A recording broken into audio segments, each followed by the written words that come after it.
Hello, welcome. It's episode 135 of the Pro Synth Network live show. My name's Rob. Welcome along. It's just gone 7 p.m. here in the UK. Apologies to our American friends. Of course, we did the whole daylight savings change last weekend. You're doing it this weekend. So I think for everyone in America, if I'm not mistaken, we've done this often enough and you'd think I'd remember. I think you guys are an hour, we're an hour later now for you. So it's 3 on the East Coast and midday on the West, I think. But anyway, it's not our fault. You can't keep up with us, so we're just going to go ahead and do it. We've got a great show lined up for you. Loads of stuff to talk about after our guests, and we'll introduce our guests in just a moment. Super excited about that. But what I'm going to do first is just go through all the usual stuff, which is, of course, if you like what you see, or if you don't, hit that thumb button up or down. It's entirely up to you. If you have any comments, then please do leave them in the chat, which is on that side of the screen, I believe. If you're watching live, of course. If you're not watching live and you're watching on catch-up, then, of course, you can leave all your comments down below. And, yes, tell us, what you think. And, of course, if you like what you see, then make sure you subscribe and share us around to anyone that you might find would like to enjoy this kind of thing every week on a Friday night.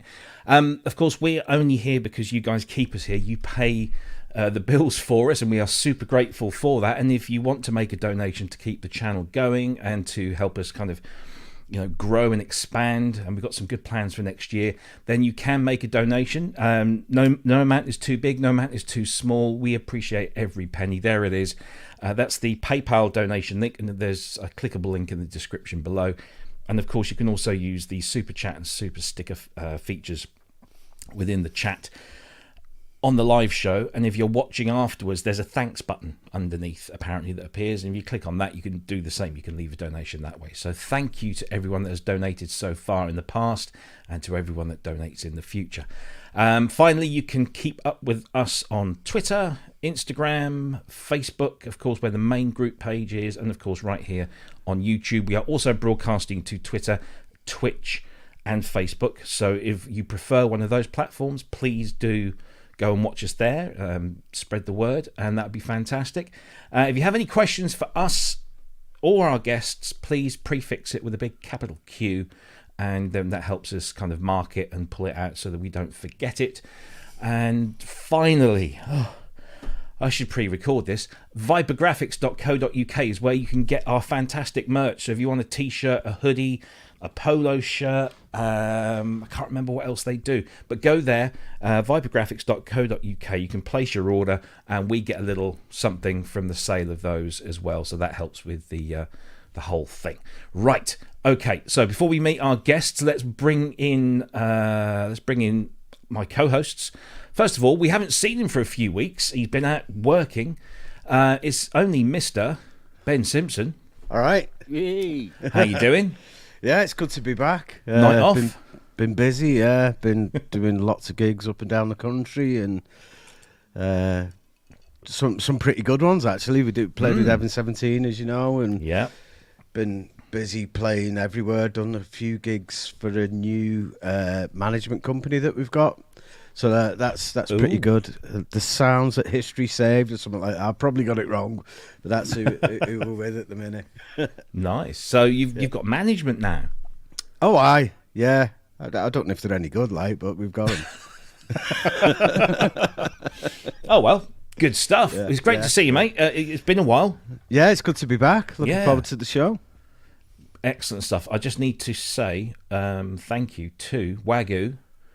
My browser's playing that. It's being really, really slow. I just clicked on that and nothing seems to have happened. But Wagyu has donated 10 chuffs, which, I don't know what's going on there. It's not showing. There it is. Wagyu's 10 chuffs. Thank you very much. Andrew Brooks and a $5 as well. Fantastic. Thank you very much indeed. So that's Ben. But of course, we also have Mr. Kent Spong. Hello. Now, anybody that watched your soiree last night will probably know that you've not been under the best of health just lately. But are you okay today, sir? Yeah, I'm a bit better today, thank you. Good. Glad to hear it. Yeah. We won't go into details. Yeah, but there's a very good reason why that mic is right under your nose. It's just too stupid for words. Oh dear, only you, mate, only you. Yeah, Other than that, have you been well? Yeah. I got a beautiful present from Fiona today. It arrived. Oh. I didn't know it was coming. That's what she said. Yeah. Yeah, I'll show you it. Go on then. She got me a picture of Oh, look at that. an IDS coming out the clouds Very nice. in oils. In oil, wow. That's lovely, that. It must be love. Well, she's a massive Imperial fan as well. She likes the dark side. She's under the dark side, mate. Yeah. Yes, yeah, we need some music there. Oh, that's lovely. Excellent stuff. Cool. Lots of drum machines coming in, I hear, recently. Yeah, hundreds of them. I don't know what the hell's going on. I had another 2 come in this morning. Oh. So Anything interesting or just the usual fodder? There was an Ace Tone, big one. Okay. And another CR78. Another one. Who knew? Who knew there were so many out there? Well, good to have you, mate. Thanks for joining us. I wasn't expecting you, but I am glad you did. No, Yes. I can't miss Dave and Chris, mate. No, absolutely. no. Well, you've blown their cover. We might as well bring them in. We've had Dave Spiers on the show for a number of times, and when we heard that GForce were releasing something new and exciting, I was straight on the not the blower, the keyboard, and said, "Come on the show." And of course, he agreed because he's such a gent. But he has brought a friend, which is fantastic because we don't get to see the other half that often. It's only Dave Spiers and Chris Macleod. Welcome to the show. Round of applause. Let's get come on, here we go. Let's have some of that. Good to see you both. Welcome. How's things? Pretty good. Yeah, busy. Thanks for having us along. Yeah, No, thank you for coming. So we'll get on to the main reason you're here in just a moment. But has it been a busy launch week this week? Have you been pulling what's left of your hair out? Yeah, it's been frantic. We've had a few problems with our website and traffic, so Okay. it's important to acknowledge that and apologise to those people who have had trouble. Okay. But we're on it. Good. We're working hard to resolve it, and Excellent. so it's a sort of, don't want to start with a negative, but it's been frantic behind the scenes, but also a very promising week. Good. Excellent stuff. These things are always nerve-wracking, and I think even now more nerve-wracking than they've ever been. Really? Yeah. Yeah. Well, let's get right to it. So on Tuesday, you released the 3rd iteration of. Was Oddity your first synth? It was one of the first, wasn't it? Yeah, the first. It was the first. Yeah. So we're looking at 21 years. It's 20, I think. We're not Or 20. 20. I think it was 20. I think We Tron had was the first and then Oddity. we had the Tron. Yeah. That was yeah. 2000. Something else was supposed to come out before Oddity, but that wasn't ready. And then Oddity just sort of happened. Yeah. So this is the 3rd iteration, and it's taken it to a whole other level. What's different? Actually, no. Let me save that question for later. First of all, why Oddity 3? What prompted you? I mean, Oddity 2 was 7 years ago. So, and that was damn good. But what prompted you to do it again? Was it you got something new to say with it? You got new code that you were enhancing? What was the motivation? But we did a survey last year, was it? I think, and it was all very.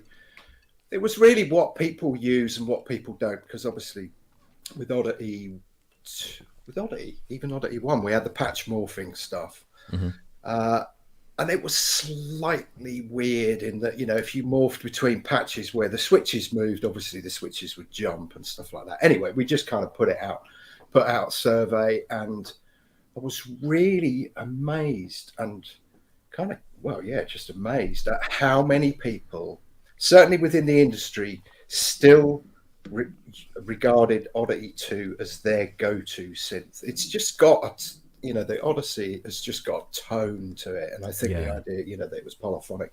So we then just started a discussion about, based on the feedback, Okay. And actually, what's fascinating is we got a load of youngsters working with us now, and they're really into the whole macro thing. Mm-hmm. And I don't tend to use that as a kind of creative dude. I just set everything up as CCs and stuff and use that in real time. So it was really interesting getting their feedback. And and there was a certain point where we were like, okay, so we know from the survey that not many people use the patch morphing, particularly as the patch management was pretty arcane. Again, really interesting because it kind of reflected the hardware synth industry in the beginning. There was no kind of clearly defined way of saving patches. You know, you had the CS80 with the flap and the controls under there, and then you had the 4-voice with that weird system and whatnot. So it was kind of like, right, need to address that. Definitely need to address the UI size. And let's have a look at these macros in terms of real-time performance controls. So that was that's kind of where it all started from. Yeah, I think. Oh, sorry. Go ahead. Sorry, can I add something, Robin? Yeah, of course. A catalyst for us internally was a discussion about our customers, actually. That with the changing technologies with Intel Turn 1 chips on the Macs, we were increasingly concerned that we were going to lose customers or not be able to support customers if we didn't update it. So we wanted to we wanted to bring our instruments in into the current marketplace in terms of their operation and not leave them behind. Not say, well, we'll do new things. We have got a lot of respect for those people who have been with us for 20 years. We're a bit like a rock and roll band, started and thought, if we get 2 years, that'd be great.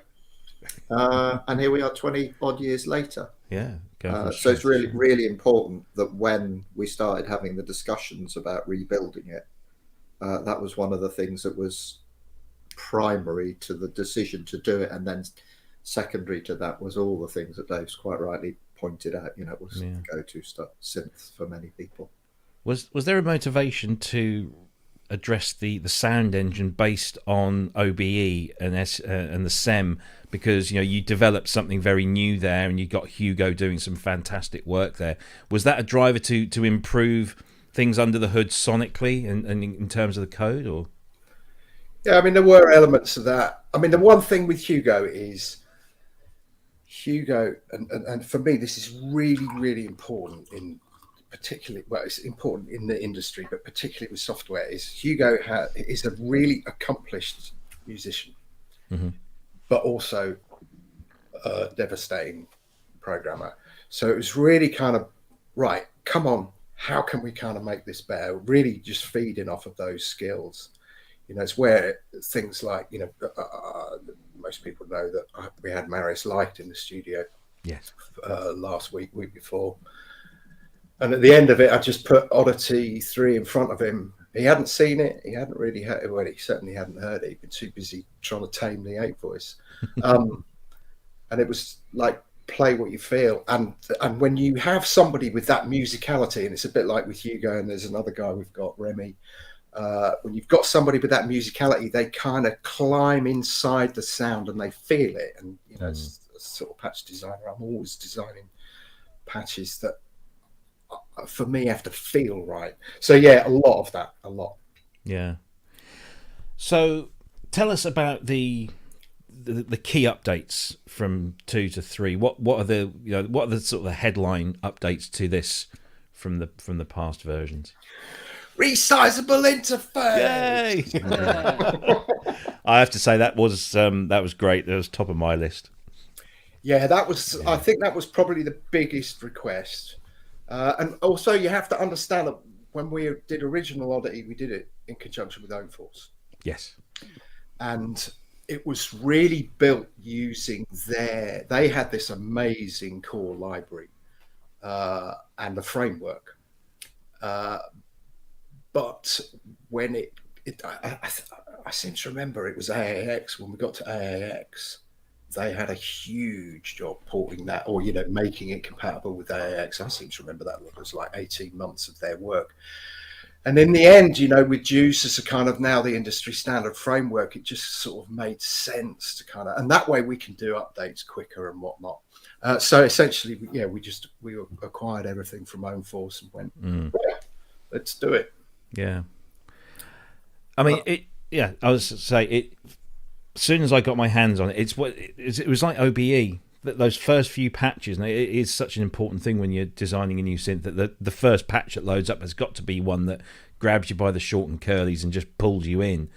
And this just had the same effect. It was just amazing. And, I think Kent and I think even Ben as well, that I think it was the slow distorted lead guitar patch was just like, oh wow, that's incredible. And then you just find the next one and the next one. And the litmus test for me is, do I want to start making a piece of music? How quickly does that desire come? And it comes on so quickly. It did with OBE, it did with this. So how important is it, from how trying to find the right words to put this, how focused are you on the player when you're designing, or even updating a synth? Is the performer, the player, the person that's going to use it absolutely central, or are you looking to focus on just making things work better and sound better? No, our primary focus on is the musicality of an instrument. Mm-hmm. So all the decisions about the additional elements that we're going to include in it are primarily about the audio quality from a musical playing point of view. Mm-hmm. So Dave, with the patches, there's a couple of guys with Dave working alongside Dave to create the patches primarily. Dave oversees everything we do, but he is a hard taskmaster in the sense that he demands the highest standards, and it's absolutely right, because the quality of the instruments, it's a big team of people who have contributed to this. Mm-hmm. And the sum of the parts is far greater than any individual, but the work that Dave does is crucial to making sure that the instrument is musical. Yeah. It's not just, of course, we want it to be functional. There's a huge range of permutations of the way that it can work, so we have to make sure all that testing is done correctly. But fundamentally, we want you to open it up and inspire you. And in fact, what you said, Rob, is it's really, it's fascinating, because in fact it's weird, because don't forget there was that guy who emailed us a while ago, and he said, I can't even remember what instrument it was, might have been OBE, and he said it reminded him of going into music stores in the 90s, right, where you demo a keyboard, and the first kind of 5-10 patches you'd think, I could write a tune here. And I did that. I was kind of constantly going to Kingfisher Music and all those places, and just wading through synths. And that was where I discovered the delights of instant credit. Yeah, going for a set of drumsticks, come out with a synth, and forging his father's signature as a guarantor. Ooh, busted. So, in terms of the functionality on there's some very cool. I mean, it's always been a very functional synth, very easy to understand, and Alan Perlman's use of the colours on the sliders, and that was something he used on this and the 2500 as well, and is a very intuitive way of doing it. But you've kind of taken it a step further in in the way that sliders illuminate and get stronger in colors, and that what kind of decisions did you make in terms of improving the UI from the original hardware synth, which I can see one right behind you there, to make it even more accessible and more functional and maybe more intuitive to a user? Some of the color elements are for instant recall, or for example, if you're playing something like a Software Synth Live and you look at the screen and you've got modulation going on various parameters, the colors denote that those parameters are being modulated. So you can see it in an instant that something is being modulated. So it's to try and make it intuitive to the user without them having to wade through the manual. Mm-hmm. You add particularly with the feature set that was in Oddity 2 that's carried forward to Oddity 3. adding an additional LFO to a particular parameter, you get a color that denotes that the LFO is on there, but also the strength of the modulation the amplitude of that modulation.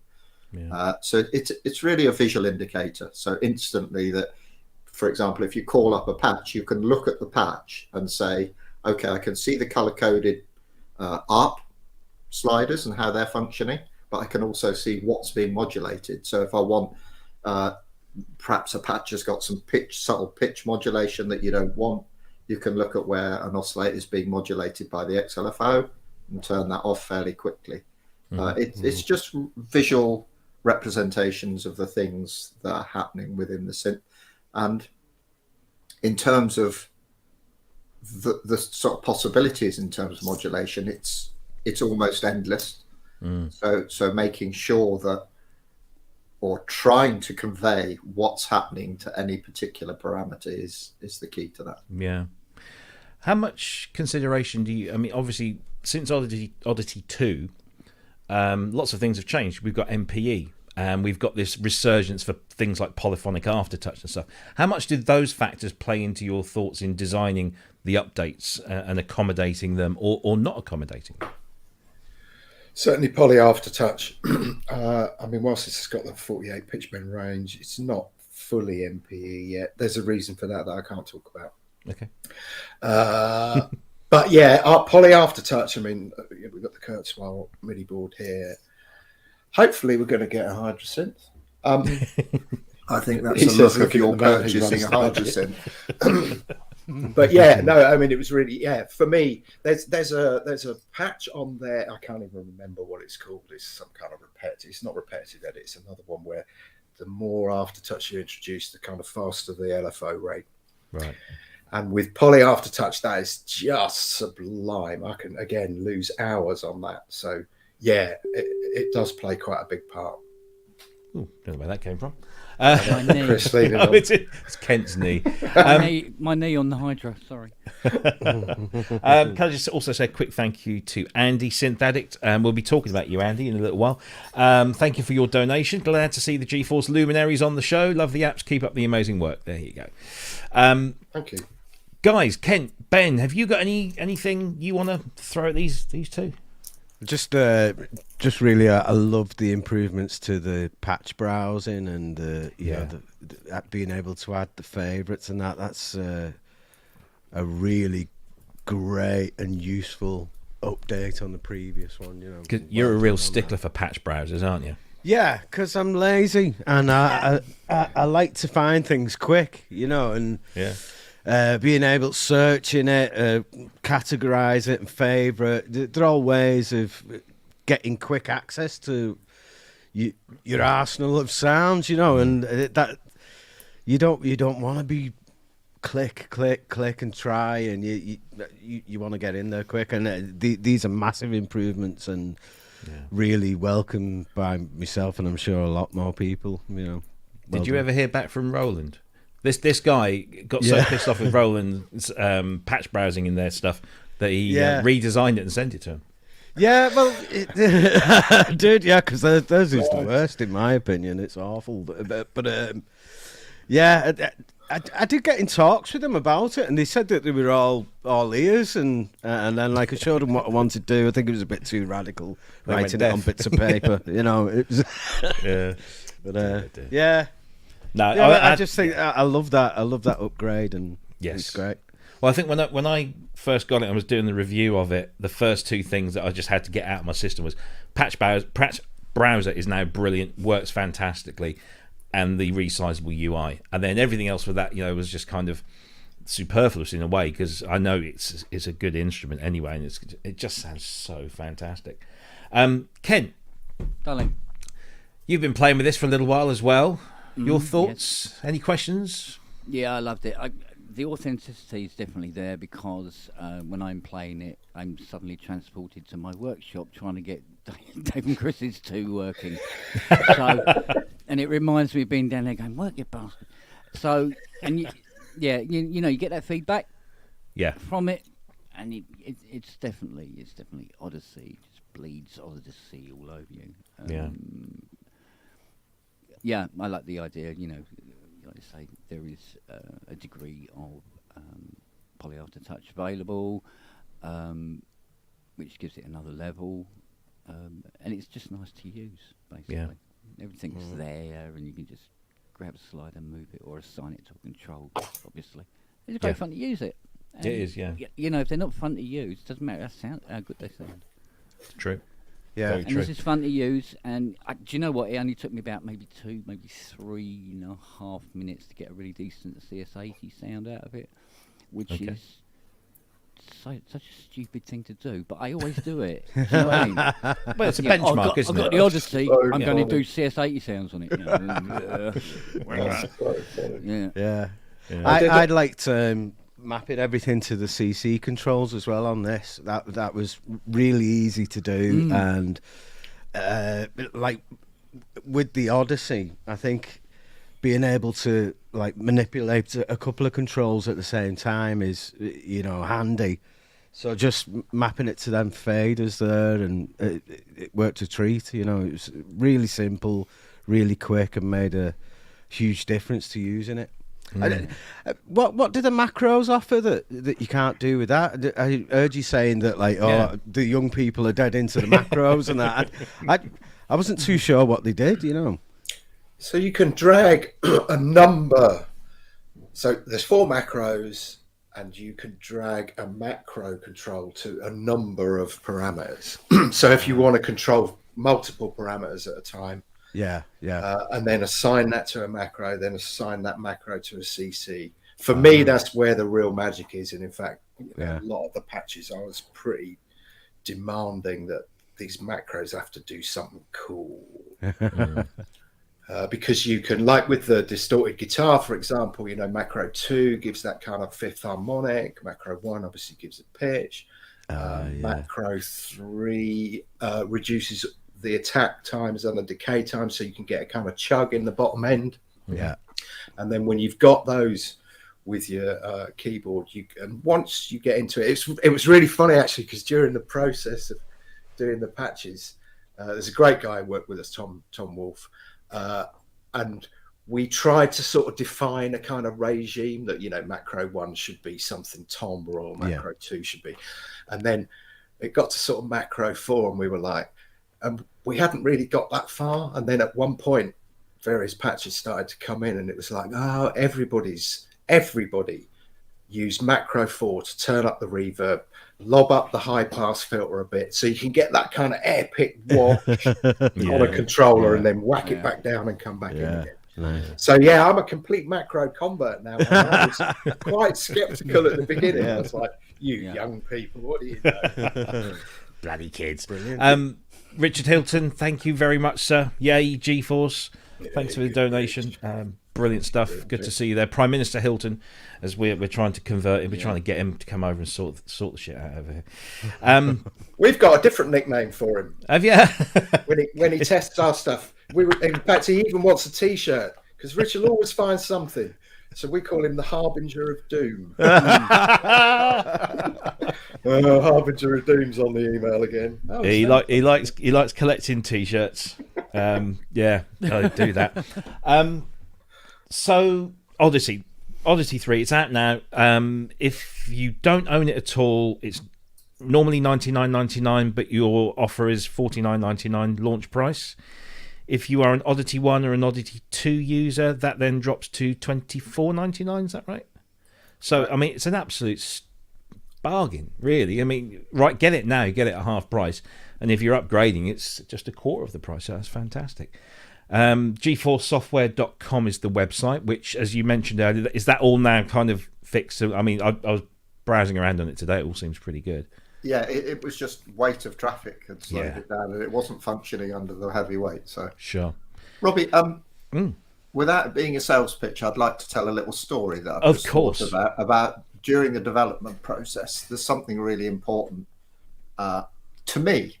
Dave and Tom and Graham and others were doing the patch design stuff, and at the end, Dave and I always sit together, and Dave will audition each of the patches, and we'll go through them, and I'll say, I don't have an input on the final selection. I just want to listen to the instrument and check that it's as good as I think it is, because I often say, this sounds amazing. And Dave will look at me and go, what do you know? And we sat together in the studio and Dave went through the patches, and I kept thinking, this is a seismic change. And if we think about what ARP intended, or David Friend and Alan Perlman and the team there at ARP intended back in the day, this is a complete step change. I said to Dave at the end of it, this is a new instrument. We could have put a different UI on it, maybe made it look different, and it adds a sort of quality to the instrument, the update and the feature set and the performance controls that we've added that make it sound cinematic. So it's really important to remember, at its heart it can be an Odyssey, but actually it can be so much more.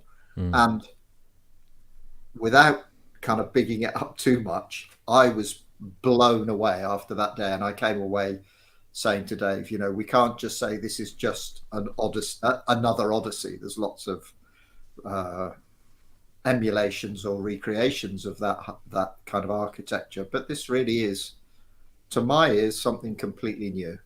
So just a little anecdote about what happened during the process. Oh, absolutely. And I think it's a really important point as well, and when we discussed it at the time, is that this all stems from something designed in 1970, well, probably designed in 71, was it 72 when it came out? And for that to be, I mean, obviously, you know, we've added stuff that we can do in software, but, you know, the fundamental heart of this thing, it's 50 years old. It's yeah. You know, it's mind-blowing, really. Yeah. And it shows how whether the developments happening on the East Coast, the West Coast, or here in those days, the creative juices that those people brought to the kind of whole synth thing in the beginning stands the test of time, probably in the same way that the work of Les Paul or the other guitar manufacturers. I mean, this thing still sings 50 years on. It's quite remarkable. Absolutely. Well, as I think Dean has summed it up. Dean has summed it up in a comment here that her dad would be so pleased that you've made it new and better. It's very important, and it is. I mean, when I got it and was messing around with it and writing my thoughts down, what you've just said is exactly what I was thinking. This is an ARP Odyssey at its core, but at the other end of the spectrum, it's something way beyond that. And had ARP continued, and you know, and those those people that designed it continued designing more since, I am certain this would have been something that would have followed the Odyssey later down the line, had, you know, everything worked out nicely. But unfortunately, you know, these things, you know, these companies never last that long most of the time. But yeah, it's amazing you say that. Weirdly, you know, those Facebook memories come up. Yesterday, I got one, and it was 7 years ago yesterday that we flew to Boston to film Alan. Oh, wow. And during that, you know, right at the end, obviously we interviewed him primarily for the Bright Sparks thing, and right at the end, we just kind of went, how do you feel about software? Because, you know, old school hardware engineers usually frowned upon software, and he was very open-minded. And in fact, we were about to launch Oddity 2, or it was being launched while we were away or something like that. And I sat with him and we went through it. And he's incredibly gracious. I mean, it was quite a stunning moment for me, because he sort of kind of looked at it and went, yeah, but that's like the Odyssey. That was David Friend. And I went, but it all comes from the 2600. You know, that is, and in fact, I found the video footage. I gave it to Dina recently, where Alan says, yeah, it was the kind of mothership, I guess. Pretty good mothership. I was like, wow. Yeah, anyway, 7 years ago. Wow, yeah. No, it's such an incredible feat that you've achieved there, and congratulations. And judging by the fact that the website was struggling, it seems to have been a rip-roaring success straight out the gate, and may it continue to be so. you touched on something there, Robbie, that I'd like to come back on. Sorry to interrupt you. No. We're talking primarily about the hardware as well, and at the heart of what we do is hardware. We've been having interesting discussions with the younger team, and I've had to explain to them that everything, whenever we're making a piece of software, I can't escape the thought that what we're doing, how would that be if it was a piece of hardware? So there are all sorts of things we can do with UI, and there are all sorts of routes that we can choose to go down in terms of the presentation. We can do full 3D, we can do flat screen, we can do that. But our sensibility currently is that we look at things as if they're a piece of hardware. So if things aren't quite aligned correctly, if they don't adhere to those circuit board principles, an inch circuit board with things in the right places, for us it feels very odd. Of course, UI is a very subjective thing, so some people will like it, some people won't. But actually, if the UI is something that you're looking at and it's taking over your thought, it's completely wrong. If it's there and it's just happening, then Dude, it's amazing. I mean, he'll spot stuff that's like 2 pixels out. I don't have that kind of visual. I just don't have that skill. But there have been occasions where I've been given builds of something and I'm like, it looks like shit. Why does it look like shit? Everything's kind of there. And I'm like, why doesn't this look right? And then I'll ask Chris that question. There's no criticism of what the process, but I'll say, why does this look like shit to me? And he'll go, look at that. That's out. That's slightly out. And I'm like, and once you know it, it all makes sense. And I'll go, thank you. But yeah, it's like super, super, super. Well, that's what makes the perfect pairing. You both have your fields of expertise, and you bring that to the table. I've just got to say a massive thank you to Dr. Manny Fernandez, who's in the chat. Thank you so much. That is an incredible donation, and he's also bought a copy too many times. Yeah. So he's bought a copy of Oddity, and he's given us the same, and that is just incredibly generous. Thank you ever so much, Manny Fernandez. Let's give him a cheer. Thank you, Manny. Thank you very much indeed. That'll keep us going for a few more shows, I'm sure. So, okay, look, let's talk. We are very conscious of the fact that we have Chris with us, because it's not a frequent occurrence. So we want to talk to Chris. Can you tell us a little bit about yourself? What's your history? How did you get to where you are now in 20 minutes? Tell us a bit about yourself, Chris. How did I get to where I am now? What was your today? Don't mention the horse bothering. Yeah. No. But what's your history in the industry? History in the industry goes back a long way to the beginning of the 80s. Dave and I grew up in an area where there was sort of rock and roll royalty, lived in the area, the sort of prog rockers. They all went to the pub that we went to when we were kids, sort of 16 and 17-year-old. So there were always people from the music business around, and some of those are deceased and some are still friends. And really through just the association with great musicians, I became involved with somebody who gave me some work editing cookbooks for them and doing sort of indexing. And the guy had synths in his house, and he said, "Oh, can you just turn that synth on and see if it works?" And I had no musical aspirations myself personally, but the minute I turned the synth on, I became intrigued by the way that they work. What does this do? What if you change that? How does that work? Anyway, over a period of 2 or 3 years, my job became, here's a synth for review, tell me what it does. And so I would fire up a synth, whether it be an early digital or an older analog with digital control. And I got to know it. And then one day, a mate of mine said to me, we hear you know about synths. Why don't you come on the road? And I said, In fact, the guy who gave me the first job was the Sex Pistols head of security, and he had become he was an ex-Hells Angel, and he called me and said, "We hear you know about keyboards. Would you like to come on tour with us?" And I said, "I really don't. I'm not musical. I don't know anything about anything. Life. I'm 20 years old."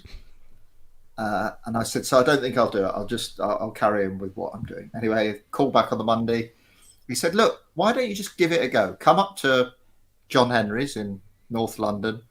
I went up to North London and I met the band, and I was so nervous, just a kid. And the band, there were a number of the band had been around for a while playing with other artists or session musicians who were playing in this band, quite a popular band at the time. And the keyboard player said to me, we hit it off straight away. And I said, "Do you know if you can plug that keyboard into that keyboard, and when you play that one, you can hear the sounds of that one? Simple MIDI lead." It was right at the inception of MIDI. He went, "No." And so I plugged a MIDI lead into there, 1984 or 5, I think 5 probably. Yeah. Plugged a lead into that keyboard, into a DX7, I think it was. And he played the sounds. And the tour manager came into me about an hour later and said, "You've got the job." And that was it. And then within 2 weeks, I'd got a pay rise, and then 7 weeks later, I'd driven all around America doing gigs every night with people who knew about music and me who knew how to plug things together. And actually, it really stood me in good stead not being somebody who wanted to be the keyboard player. A lot of the kind of keyboard techs at the time were wannabe musicians. Mm-hmm. Maybe playing their chops during sound check and making the keyboard player look distinctly average, and I'd go, "Sound check, yeah, that works. Bong. Yeah, that works." Bell. That's what you need. You don't want to be shown up by the tech, do you? Exactly.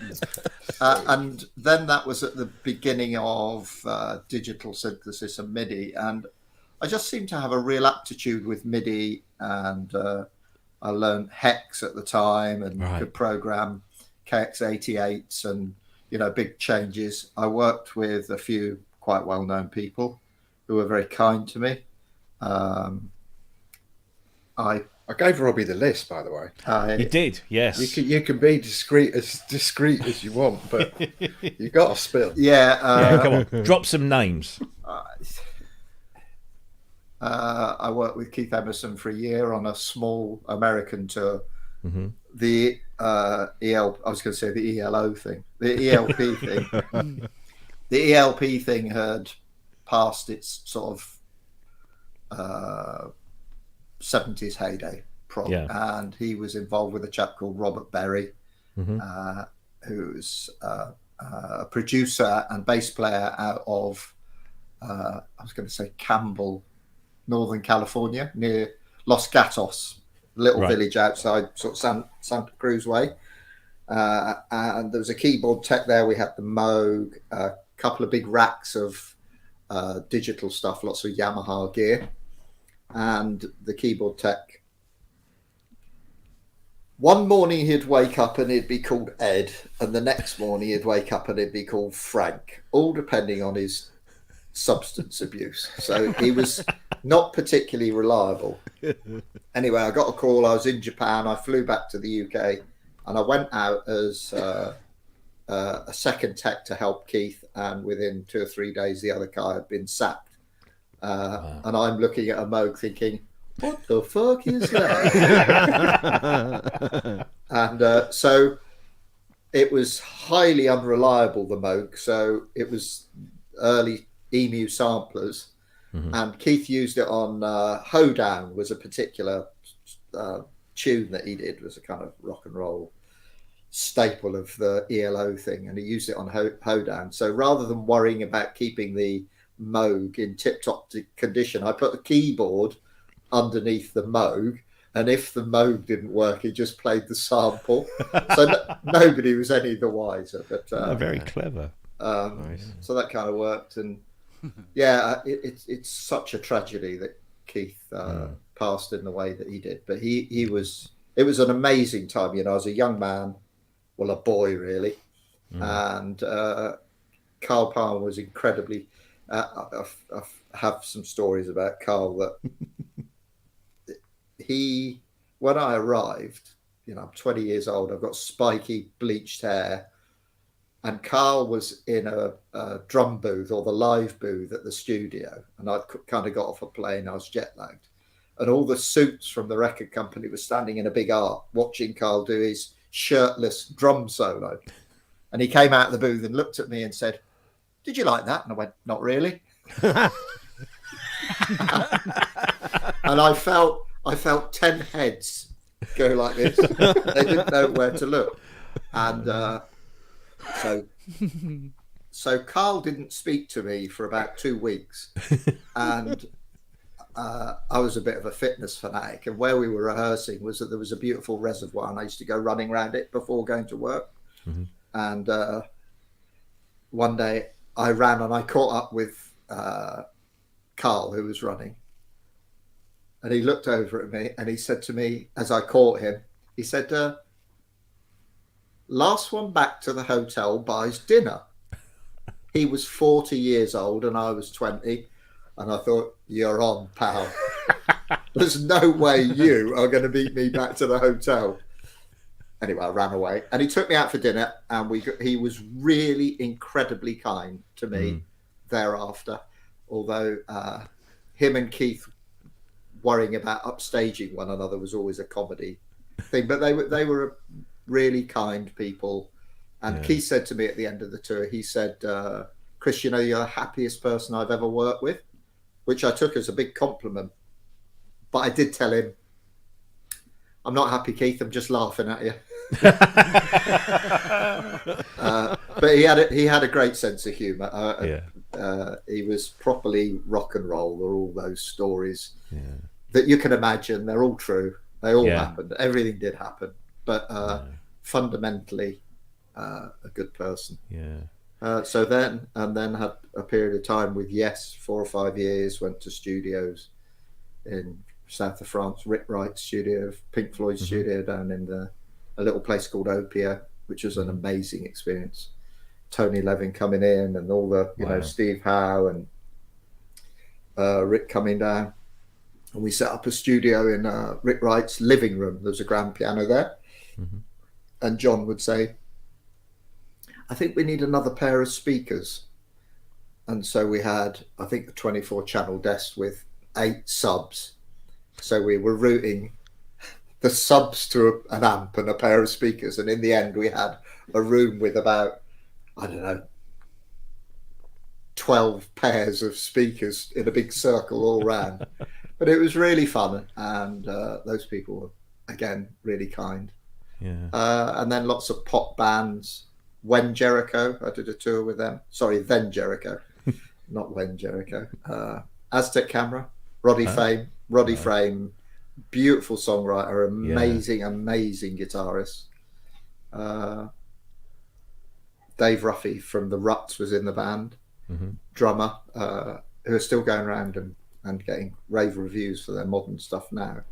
Proper musicians, but really good people, deep good, and looked after us. You know, Misha Parrish, I did her first or second gig at the Dominion Theatre ever. Just great stuff. And then I when the first Gulf War started, I think 90 or 91, the whole touring, I kind of went from 84, 85 right through to 91. I hardly ever had any time off. I was from this tour to that tour to the next tour. You know, met some amazing people. There's a guy who I've lost touch with now called Steve Sedelnik, who was a sort of he was a percussion player and a drummer who had an amazing way with technology. Worked with Marius DeVry and Madonna and those sorts of people. So the people that I was growing up with have gone on to have amazing success in that period. So that happened. Then the Gulf War. Then I went into another business, had another business and grew that pretty quickly. Did 5 years there. And then when that finished, I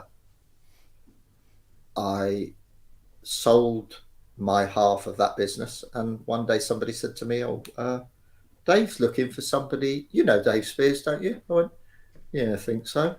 I think I know Dave Spiers, yeah. And they said, he's looking for somebody to help him with his VAT. Do you know how to do that? I went, yeah, I know how to do that. And here we are, 78 years later. Because I was going to say, how far do you two go back? Was it to that point, or did you go back a lot further? It's mental. We were both at school. We were both at comprehensive school together. Wow. And then we both left comprehensive to go to private school, sort of halfway through. Mm-hmm. I can't remember your reason. Mine was because my dad thought I needed more discipline. Yeah. Really? Yeah. Didn't work. Yeah, and we both were kind of, we knew of each other, but we weren't mates. And then this really odd thing happened when we were about 16 in that I went to America with my parents, and Chris looked after my folks' place while we were away. Oh, wow. And we still kind of weren't mates and stuff. No, and it was odd. There was an amazing sort of synergy between what we were doing in those early days. When we both left school, we were kind of like, we didn't want to go into corporate business or parents' business. So I remember my dad worked for a financial institution and took me to his corporate headquarters and said, "Oh, we could get you a job here." I was like, "Fuck that! I'm not doing any of that." Oh, sorry. No, you're fine. It's all right. Wrong show. Yeah, not doing that at all. That I've had. The vicar standing over me 3 times a week telling me to say 10 Hail Marys or whatever you do. I am not doing anything else where I have to dress in a tie or anything. That was one thing I was certain of.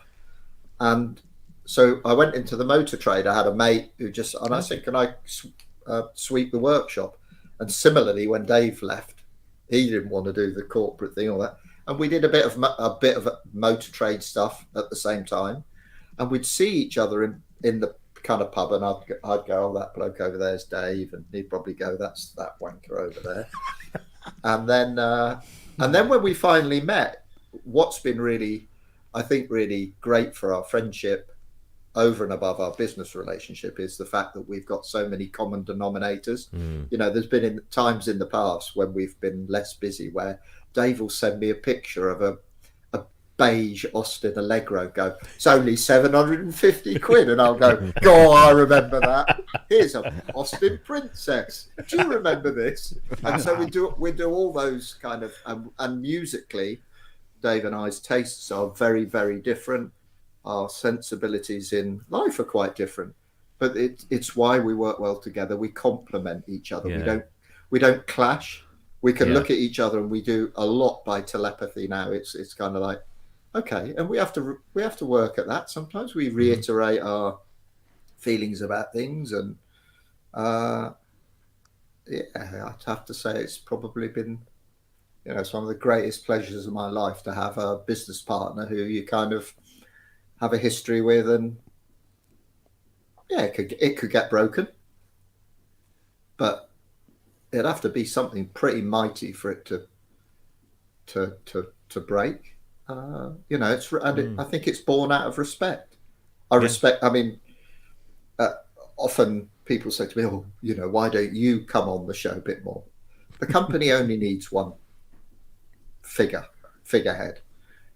I'm always happy for Dave's version of events to be the definitive history. It makes a lot of sense.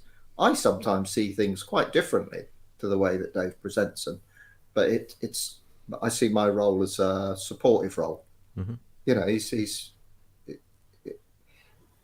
I'm in a unique position because when we started, I think it's fair to say, and I think Dave would admit this, his knowledge wasn't what it is now. He is an expert, a proper geek about synths.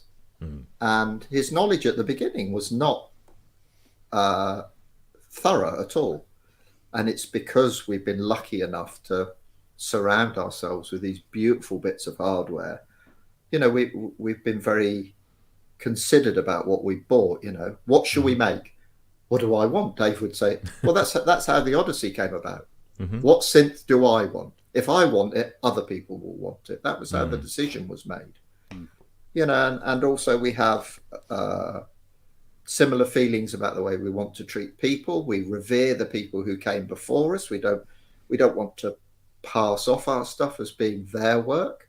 We want to recognize, you know, the whole Bright Sparks thing was about the recognition of the people who came before us. We absolutely, some of the greatest things that have happened to me in the music business are the meetings with Alan, Dennis Collin, Peter Zanofiev,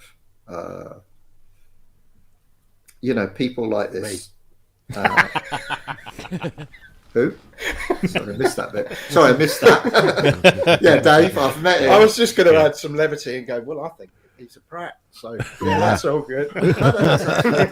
It's absolutely right. I mean, it's but it's why there's two things.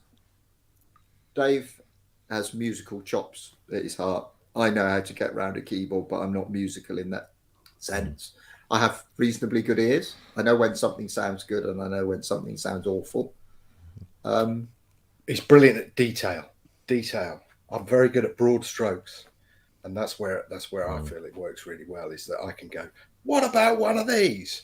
And then it's when you drill down into that detail where, you know, facts matter and stuff like that. And I can always rely on Chris to go, yeah, but if we do that, it's going to mean that, and then that's going to be that, and that's that. So that's actually a brilliant segue into the way that we're working now with these youngsters. We've got an amazing team of youngsters, but a primary consideration when we were interviewing them was that we wanted them to understand that when they came to work with us, they would have a voice, and we encouraged them to put their ideas forward. And there are often times where, you know, they're highly intelligent people, you know, with numbers and letters behind their names, masters and degrees and all these things. But I've realized over the last probably 2.5 years that what we have through experience is invaluable too, that you can make decisions based on what you perceive to be right, but experience sometimes tell you, if you do that, that could be the outcome. Had you thought of that? No. And that sort of stuff is really invaluable. But I mean, kind of big ups to the guys that we work with. They've been fun and refreshing and really good for Dave and I. I mean, we've had to re-energized, man. It really does seem that since that has happened, GForce has gone to the next level, and there is and I'm not saying it wasn't before, but there seems to be an extra level of professionalism, of quality, of being up there and recognized as one of the best plug-in instrument developers out there. Your instruments were always top notch. Now everything else seems to have got up there, and it is so rewarding to see. Having I've known you guys a long while, Kent as well, and I've seen you together, and you're like a double act. You really are. You're like Morecambe and Wise. You have a laugh together, but it's clearly obvious. Don't you mean Cannon and Bull? All those all those classic 70s comedians that are probably now banged up. But no, I mean, seriously, you two complement each other so well. It really is. It's so obvious whenever I've met you and see you together. And even when, like, I'm talking to Dave and the way he talks about you, and I know the way you've talked about him, it's just so obvious that it really is kind of, one of those, I don't believe in fate, but it just feels like, you two were just meant to kind of be together and do this stuff together. And we're really glad as, recipients of everything that kind of comes out of that. That's very sweet of you to say, Robbie. That's kind of true. But what we're doing at the moment with all the other guys and girls who are working with us is the reason that we're moving forward. Hugo's been with us 10 years. Mm-hmm. And Hugo, it took a long time for Hugo to kind of find his chops, to have the confidence And a lot of that came from us putting belief in him and saying, listen, you're one of us. Mm-hmm. We've got your back. Keep going, keep going, keep going. And he's done some, not only has he done, I first saw it when we did a rack extension for the Reason platform. Oh, yes. We had a particular issue with a design element about in this instrument. And Hugo came up with a solution that I thought, that's quite remarkable. That's, I mean, the word genius gets bandied around a little too often, but he was definitely thinking sideways rather than straight forward. You know, the SDK allowed us to do certain things and we couldn't figure it out. And Hugo kind of went, I've been thinking about that. I've been letting this gestate. This idea has been gestating. And if we did it like that, and I just went, yeah, it's genius. Let's do it. Crack on. Yeah. And that was the first time I saw it. And then Hugo sent us some audio files from something that we've been working on. I sent them immediately to Dave and went, check these out. These are amazing sounding. And then I think really when we did OBE, we had an ABC in the studio discussion with Hugo where Dave was going to tell us which was a SEM, which was the 8 voice, and which was a bit of software. Mm. And I take great pleasure in telling you that he got them all bloody wrong. but that I think that was the beginning of the Dave having the real belief in Hugo's ability, but also then they work primarily on the musicality, and we used OBE with Hugo as we didn't put any time constraints on it. We just allowed it to gestate and develop, and they discussed. And Dave would come up with an idea for something. Hugo would go away and elaborate it and make it better than Dave had envisaged it could be. Mm. And so having a little bit of faith in the younger people who work with you kind of reaps its rewards in the long run. And as a company, we've got interns from university who are working with us now, and primarily for us is not to make money out of them. It's to give them an opportunity to learn their chops in a way that they can go back to their final year of university as people who have got experience in the real world, not in data entry. Check this. One of the interns was very, very pivotal in SEM. Right. Now, can you imagine going back to uni after your year out and going, I was one of the main people who did that. Yeah. Mm. And can you imagine how many times he's going to be beaten up by his peers? They're just going to be like, It'll be streets ahead of everybody else simply because of the opportunity.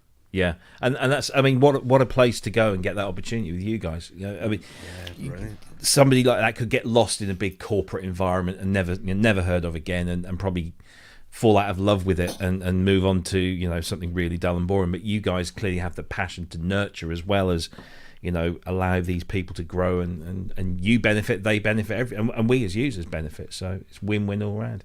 There's some great comments coming in from our viewers. Wagyu, it's great to hear Chris talking. He can talk. He should tag team with Dave more often. Absolutely, couldn't agree more. Synthetic, the business needs more chaps like Dave and Chris, clever, talented, and humble. Ian Cole, Dave and Chris really seem to complement each other, which I think backs that up. And Wagyu also says thanks to Chris for letting Dave get so many hardware synths in, because obviously it reaps the rewards, and Dave loves it as well. Now, obviously, we've hit that hour mark. So I just want to ask one last question, and I know that you don't talk about anything until it's ready to go, and so we fully appreciate that. But in terms of what's on the horizon for GForce, do you have new stuff? Are you looking at doing what you did to Oddity to other existing elements of your portfolio? Any idea on your future direction? Where's that telephone directory? All of the above. All of the above. Oh, that's good to hear. Yeah, I mean, there's a lot going on. Obviously, we are working on updating all the products. Mm-hmm.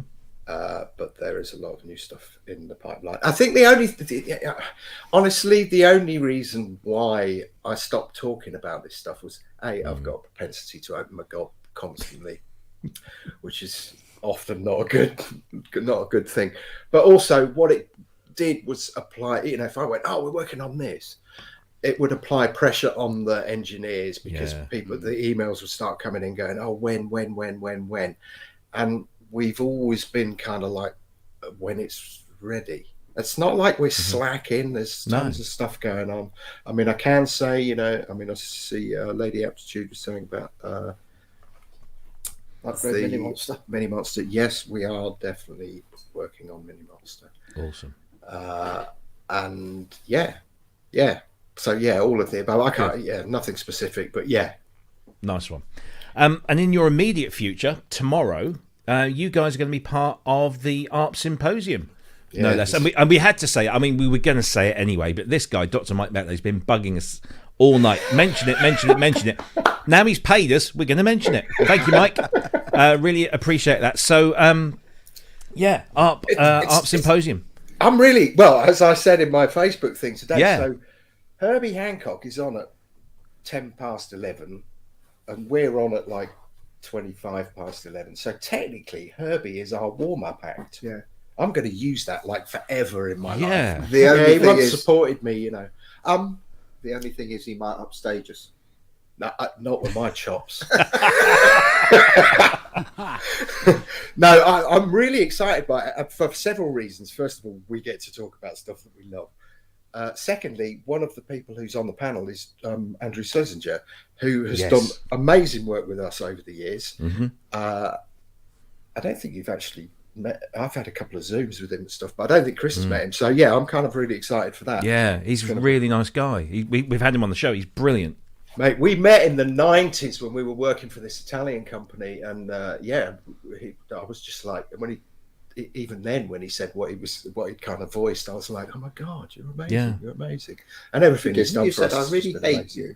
Yeah, I said that out of earshot. Oh right. Yeah, because he did a lot of stuff on the Prophecy, which is one of my all-time favourite synths, and we were just talking. We started talking about that for ages. It was he's a really nice guy. We're going to have to get him back on. But so you guys are on the panel. You got an interview with Herbie Hancock, your warm-up act, and then you got Dr. Mike, who's your moderator. And there's you two. There's Ian Stair, who's also part of our little community. Alison Cassidy. I need to get Alison on the show as well. She's fantastic. And of course, Drew Schlesinger. That's going to be a panel to watch, and that's at 11:25 East Coast. So that's going to be like 25 past 3. Is that right? Yeah. So because they're 4 hours behind us. So everything kicks off at 10 a.m. East Coast time. So that's 2 p.m. UK. David Friend's got the opening remarks, and then you've got these panels. The one that we just said, the first panel's Mark Vail, David Frederick, David Friend, and Tom Piggott. The third panel features Dan's, Billy Curry, Rupert Greenall, who I had the immense pleasure of meeting at Synthfest a few weeks ago. He's an absolute gem. Greg Fillinganes, and of course Michael Stein and Carl Dixon as well. That's going to be a hell of a panel. And then of course at the end of it, Lisa Belladonna. What a cracking lineup that is. Tickets are available from $10 to $200 depending on what you want to experience. There's obviously deluxe packages where you get extra stuff and art prints and t-shirts, but you can get in a basic package is about $25 for all of that entertainment, and it's all live tomorrow starting from 10 a.m. on the East Coast, and that's 2 p.m. here in the UK, and you can figure out the other time zones yourself, so I can't be bothered. So best of luck with that. I don't know what else to say really, but thank you guys for coming on. It's been an absolute pleasure, and we must do it again soon. Thanks so much for having us. Yeah, no, brilliant. I've got a couple of things I'd like to just finish with. Of course, the floor is yours. I'm in trouble. Yeah, Mike Macleod paid $20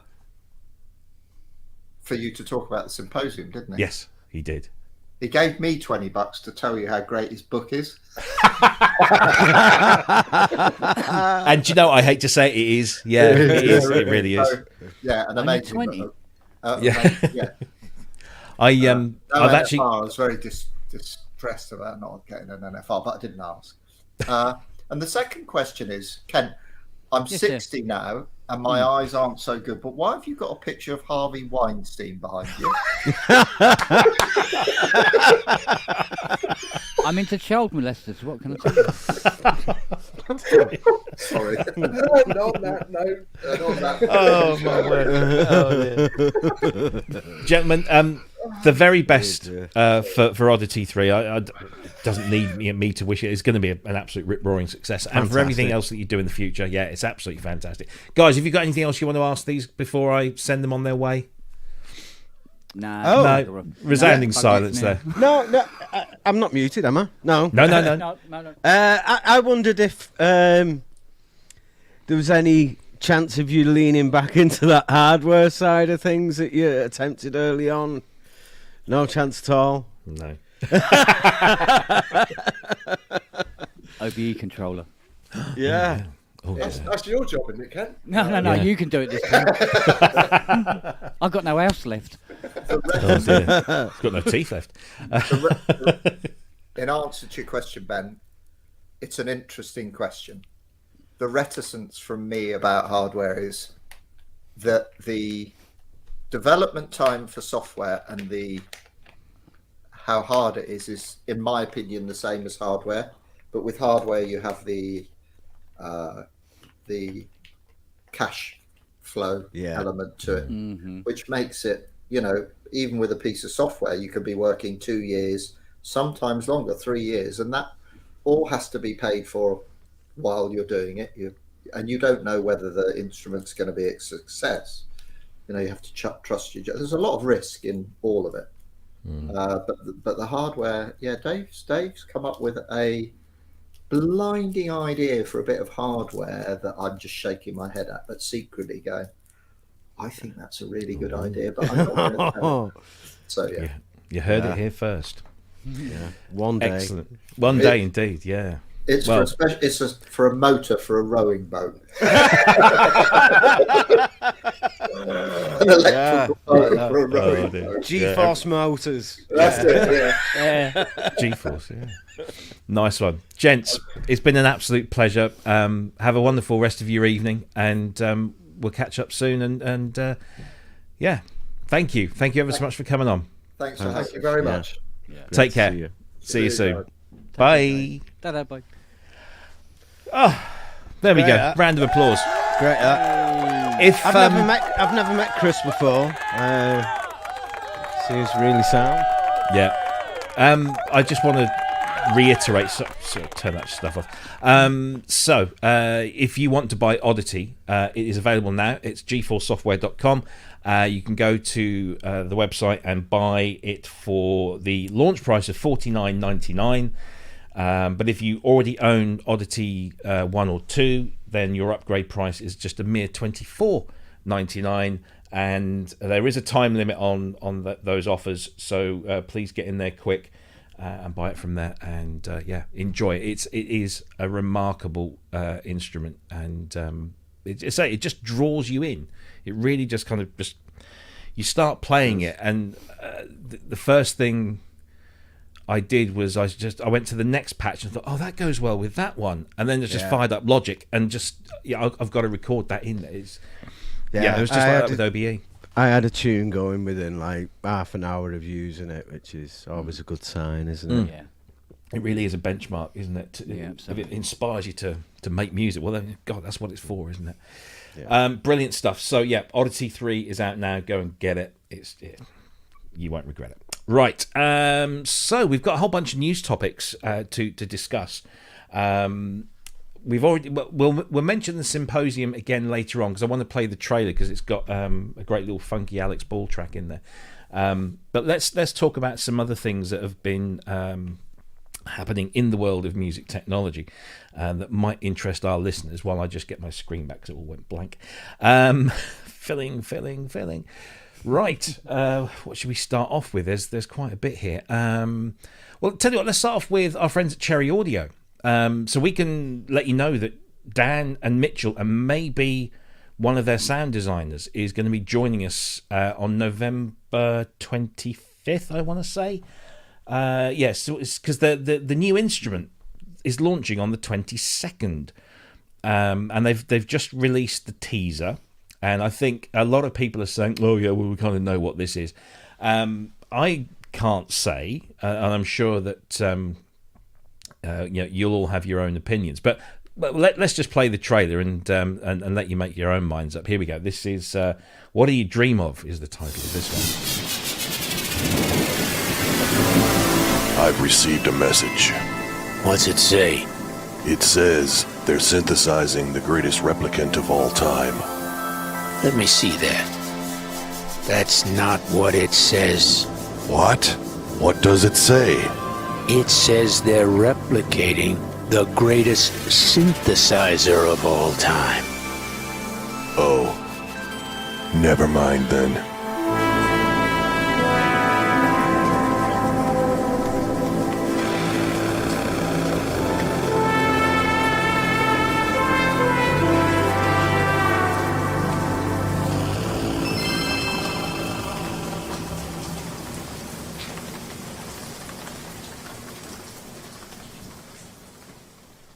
So what do you reckon then?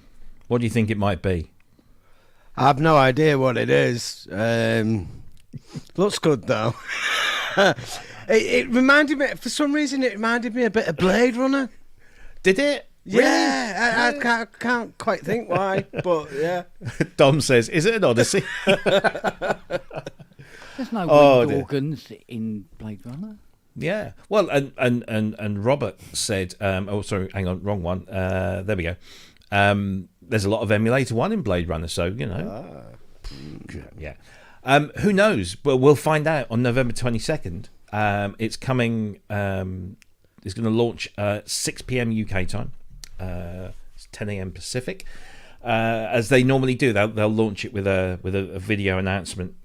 So we'll just have to sit on tenterhooks. But I am sure that it'll be another one of their fabulous kind of value for money plugins. $39 is the usual price.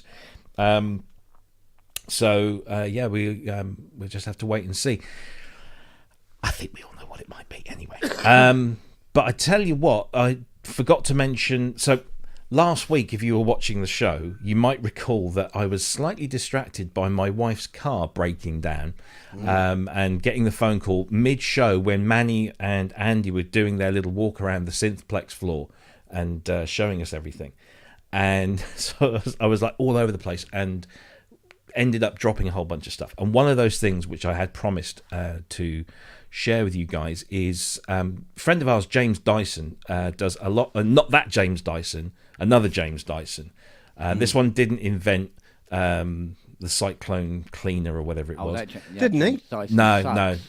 Yeah, he sucks. I've got to remove him from my friends list. I thought that was the only reason I added him. Yeah. So he's been doing a lot of patch design for Cherry Audio, amongst others.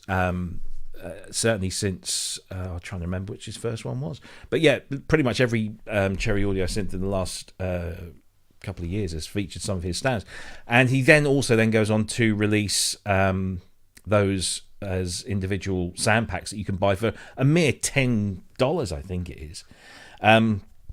So I said I would promote it on the show. Here it is. Here's a little snippet for you to have a listen to. It's about a 5-minute video which demonstrates it, but you can get a feel for this. This is for the Elka-X plugin, by the way, and it's called Divinity. Over 100 presets covering all types of music and sonic wonders, many for live play, whilst others can be used in the demo modes. Everything you're hearing is coming from Elka-X.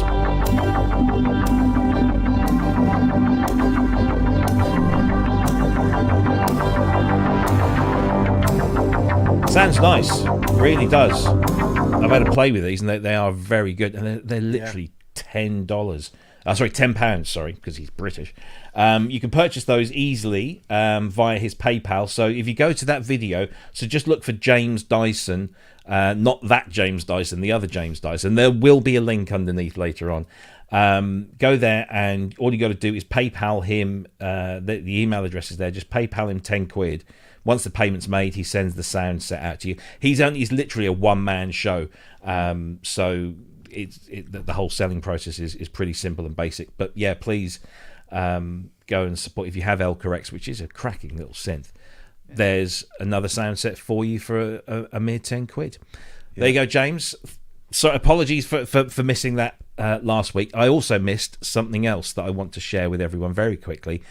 So you remember a few weeks ago we had Paulee Alex Bow on the show, and since then I've met Paulee, and they're absolutely fantastic, and they're everything you'd expect them to be in real life. But in real life, he's discovered that they've got a relative who is also a musician, and not just any musician, a pioneering electronic musician. If you want to know more about it, Paulee's actually put a video up on their YouTube page, but I'm just going to play you a brief clip, mainly because Paulee's intro music to his channel is so catchy. So yeah, Paulee says, I'm related to an electronic music pioneer.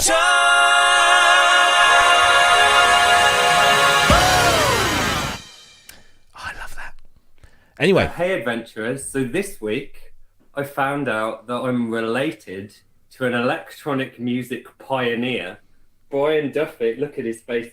Brian Duffy from the Modified Toy Orchestra. Related. Related. Can you imagine? There you go. If you want to find out the entire story, it's a 15-minute little video. It's just these two talking. But yeah, they kind of discovered that they were, blood relatives. So yeah, fantastic. And they're already working on material, so look out for that. Paulee Alex Bow, everyone. Go out and check out. Magical Synth Adventure channel. It's brilliant. It really is good fun, and Paulee's a right character. So well worth watching. So there you go. I fulfilled my obligation and mentioned the things that I'd forgot to mention before. And one of the things that we were doing last week, whilst I was completely distracted by my wife's by the way, she is okay. She was absolutely fine, and she got home a couple of hours later, and I'm going to be about £800 lighter at the end of next week to fix a Duff injector on a VW Golf.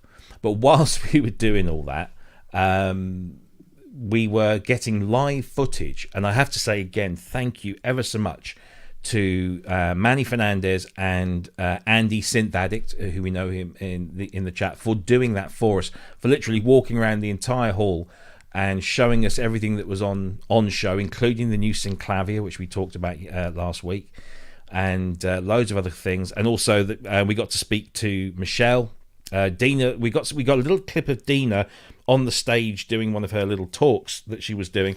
Who else did we see? We saw Blake Angelos from Yamaha. We saw the guy behind Plugin Guru, Skippy. It's just loads of. It was just fantastic. But after all of that, they carried on, and we're doing. Andy was certainly doing lots of other recordings, and the one that blew me away was this one, where he got to record Tom Oberheim kind of holding court in one of the rooms and just kind of talking about the Oberheim synth. It's a good half-hour video here where Tom sat there in front of, I believe, I'm not sure if that's a 4 or an 8 voice. 4.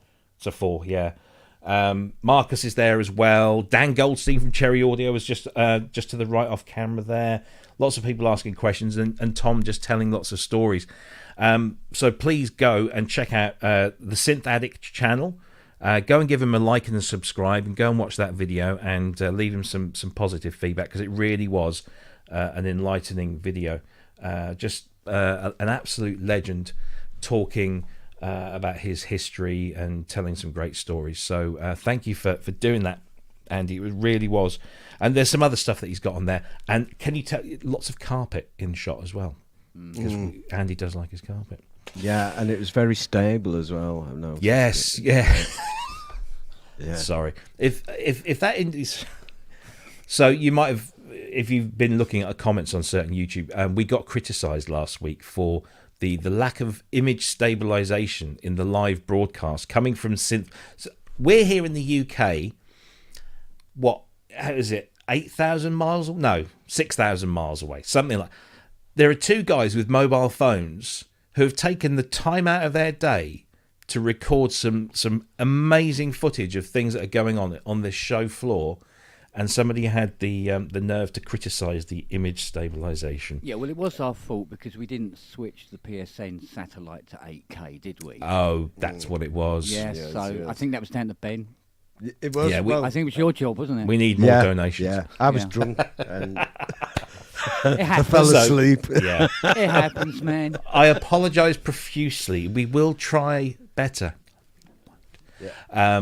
Look, if I did seriously think about buying a gimbal and one of those things that like Nick has it's just too much hassle. Maybe that's something we do next year. Yeah, I know they're not cheap. So well, I mean, this is the thing we mentioned at the top of the show about everyone's donations going towards keeping the show going. What we also want to do is improve and do new things, and if that means that we buy some kit next year once we paid the bills, and go to one of these shows and we do it, with proper image stabilization, then all the better. But I'm not going to bust a gut for it. And I am absolutely beyond grateful to Andy and Manny for doing what they did. So thank you, gentlemen. Your work is greatly appreciated. Yes. Huge cheer for you guys. Thank you. Right.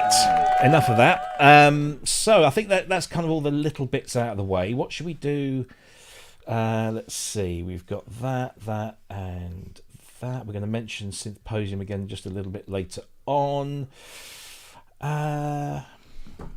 Logic. Oh, this should is we do great. Logic?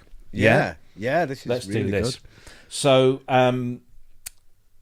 literally, I mean, nobody knew it was coming. It was one of those things that just snuck out, like those little farts. Just snuck out, and oh, look at that!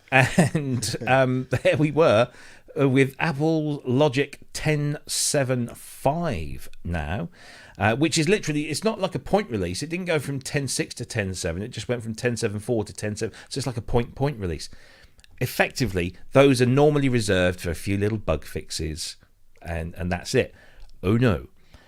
Logic 10.7.5 now comes with a whole bunch of stuff. So the pedal board is now, every pedal on the pedal board, there's about 20 to 30 pedals, are now individual plugins that you can stick on anything.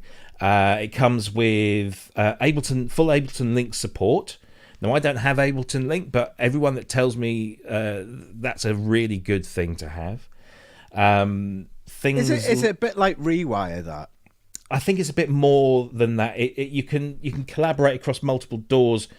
It's basically over network connections rather than right. Yeah, so it's right. a lot more. Yeah. Playback can be synced across multiple devices, which allows easy jamming with other instruments. So they tell me.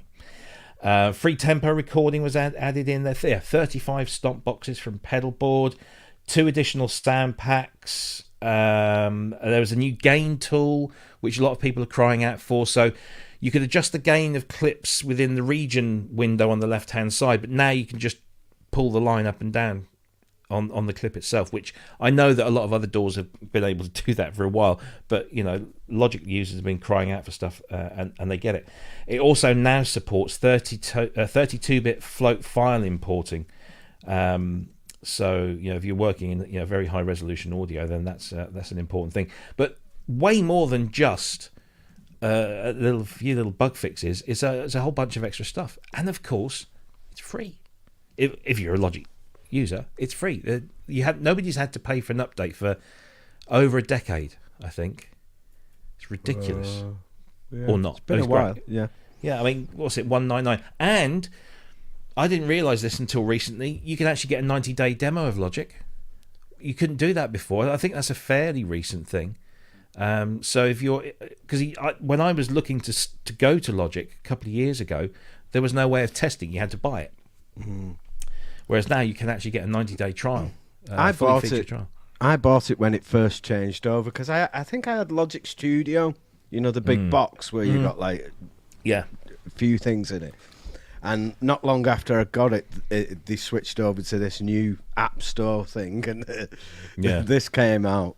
And I got it straight away, and then I decided that I didn't really gel with it as well as I did with Cubase. So I slowly drifted back to Cubase. I've still got like a bunch of projects I did on Logic. And unlike Cubase, when you load them up all these years later, they still work perfectly. If you load something up in Cubase, half of it's gone missing for some weird reason. So everything still works perfectly that I did back then. But I haven't really bothered with it that much. I use MainStage all the time, which, as you know, is a and that got updated as well. Yeah, a form of Logic. Yeah. But this is tempting me. A lot of the features that they've had in this, like what would seem to be a small update, are actually very useful. The gain, for instance, is very useful. The nested track stacks. Yes, nested track stacks. That's useful. And I'm absolutely fascinated about this, where it takes a scan of your head for the... Oh yes, personal spatial audio. If you use your phone, if you've got iOS 16 or whatever on your phone, you can do a scan of your own head, and then it optimizes the spatial audio for your bonds. You know, and that's really.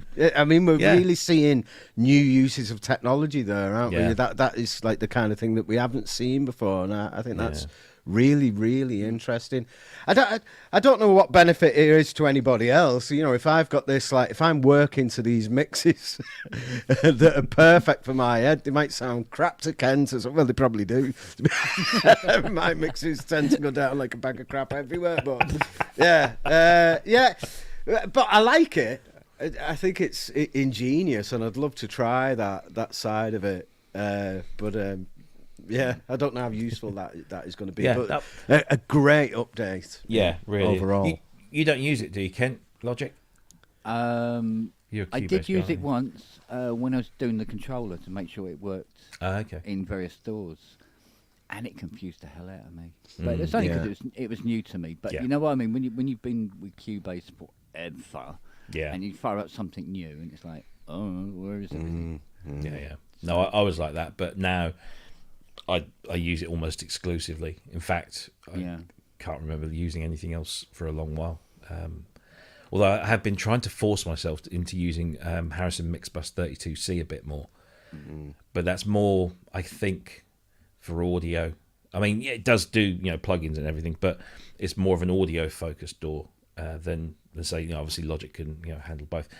And I did buy one of those online courses for Logic when I bought Logic, and I've only ever kind of gone to it like you do a manual. When you can't do something, that's when you pick up the manual and go to the index and say, how to do X.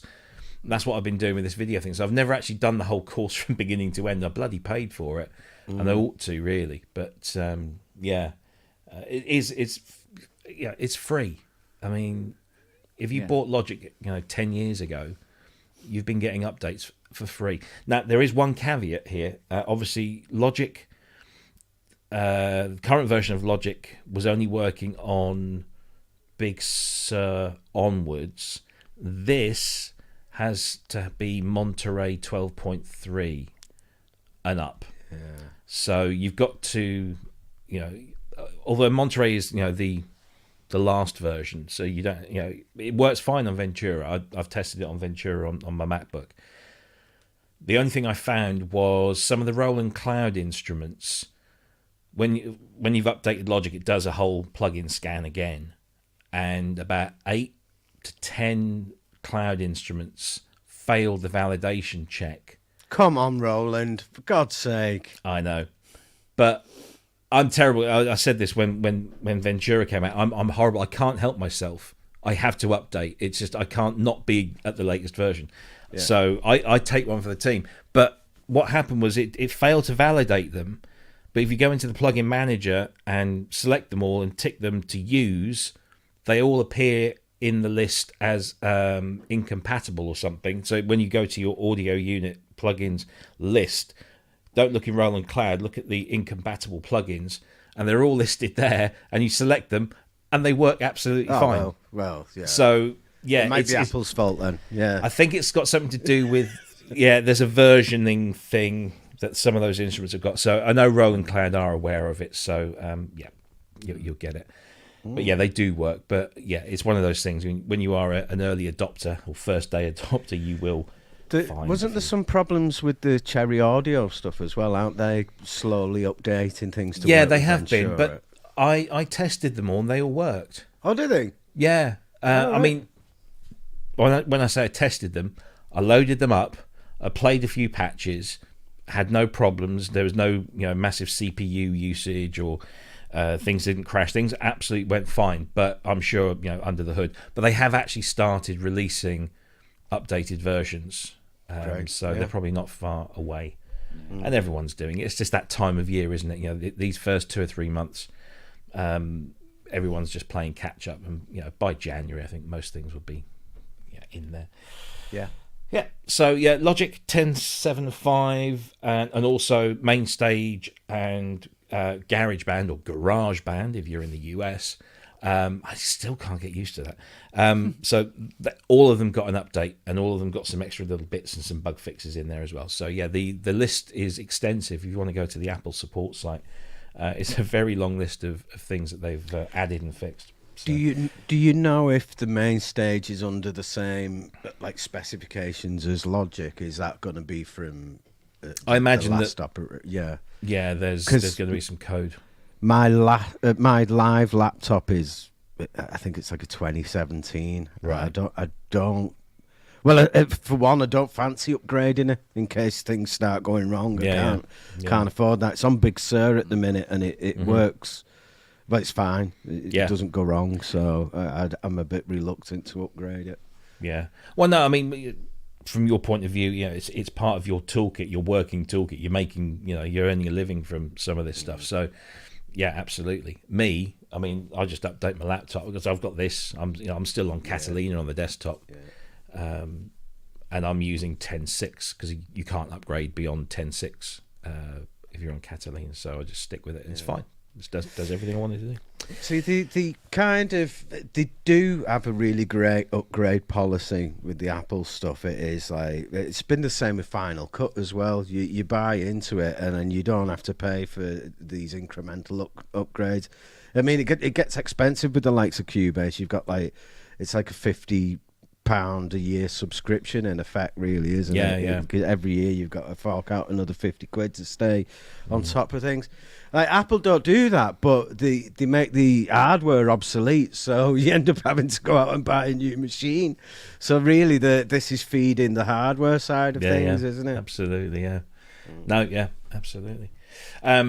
Robert from Cherry Audio, we are in the process of updating all the synths for Ventura Signs, and the next one are Ventura ready. So the next one. Well, hopefully, so we'll find out what that is on November 22nd. But yeah, thanks for that. Good info to have. And there are some good websites out there. I really ought to find some links, but they're I think, is it the... Oh, I can't remember the name. There's a website that it was like Pro something or other, not Pro Synth Network. I think they were mainly focused on Pro Tools, but I can't remember the name. But they have a list of like every manufacturer and what their current status is in regards to making their stuff compatible with the next Mac OS. So if you really want to keep a track and things, you can go and find. I will try and Pro Tools Expert, I think it might be called. I think that's just popped into my head. ProToolsExpert.com. I think there might be a hyphen in there as well. Peter James Stephen question: is Logic backward compatible? I use my 2019 laptop out and about, but old Mac Pro in the studio. Won't go on the Mac Pro, will it? I don't think. No, but are you referring to, or is he referring to, like, if you make something on the 2019 laptop that's running 10.7? Oh, can you run it on a 10.6? The projects. Yeah, I think you can. I think it would. It's quite clever with stuff like that. Usually, it'll just miss out the new features on it. And Yeah, I think so. Ian's just sorry. Be interesting to find out. Yeah. I should create. So yeah, I will test that, and maybe I'll post something in the group over the weekend. Production expert now, according to Ian and Jim. Jim's chipped in as well. So production expert, not Pro Tools expert. Yeah, but I think it used to be that. What are the updates to main stage? I think the main one was the pedal board thing. So pedal board's now been broken out into 35 constituent pedals that can be used as individual plugins rather than just on the pedal board. I think most of the time main stage, everything that main stage does that Logic does gets updated as well. So if I've now closed the window, I can't go and check. But yeah, go to the Apple website and just search for main stage, and you'll get the release notes there, and it'll tell you. Sorry about that, Simon. I can't be any more detailed than that. Yeah, I've got it up on screen here, but it says that it expands the sound library. That's 3.6, isn't it? Yeah. 362 is the new one. I haven't got anything for 362. Okay. So it's probably just more minor bug fixes than anything else. Yeah. Well, mine crashes occasionally live, so. Okay. Yeah. That's handy. Yeah. Useful stuff. Yeah. Okay. So there you go. Apple has updated Logic main stage in GarageBand. Oh, yeah. Let's freebie time. Let's have a couple of freebies. First one, whenever we talk about freebies, we always have to talk about labs, and they've just released Gaelic Voices, which actually sounds very nice. Have a listen to this.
Really good, I have to say. I mean, it's even better because it's free. Yeah, it's recorded by I think 6 individuals, and it's recorded. I'll have to check. I think it's a seminary that was built in the brutalist style in the 1960s, but has remained derelict. I think it was originally a training campus for Catholic priests, and shut down in 1980 and just fallen into disrepair. So it's basically just lots of concrete, and they went into that and recorded it all, with the ambient sound. Sounds really. I mean, to have something that has not just oohs and ahs, but other vocal intonations, and there's that thing I can't remember the name for it, where they kind of adjust the pitch, sort of like it sounds ridiculous when I do it, but it's really very clever, and it's free. Did you guys get to play with it at all? No, you're muted. He's muted. Ben, you're muted. Oh, hang on. Say it again. Yeah, take a drink. Yeah, I've had a quick mess with it. Yeah.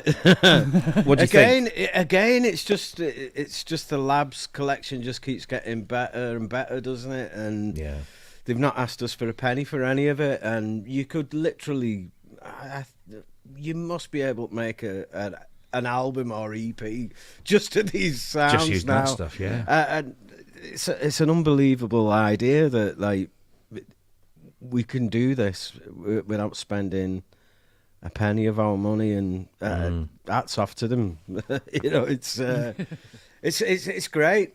This is one of the best, I think, so far. It's just like it's quite a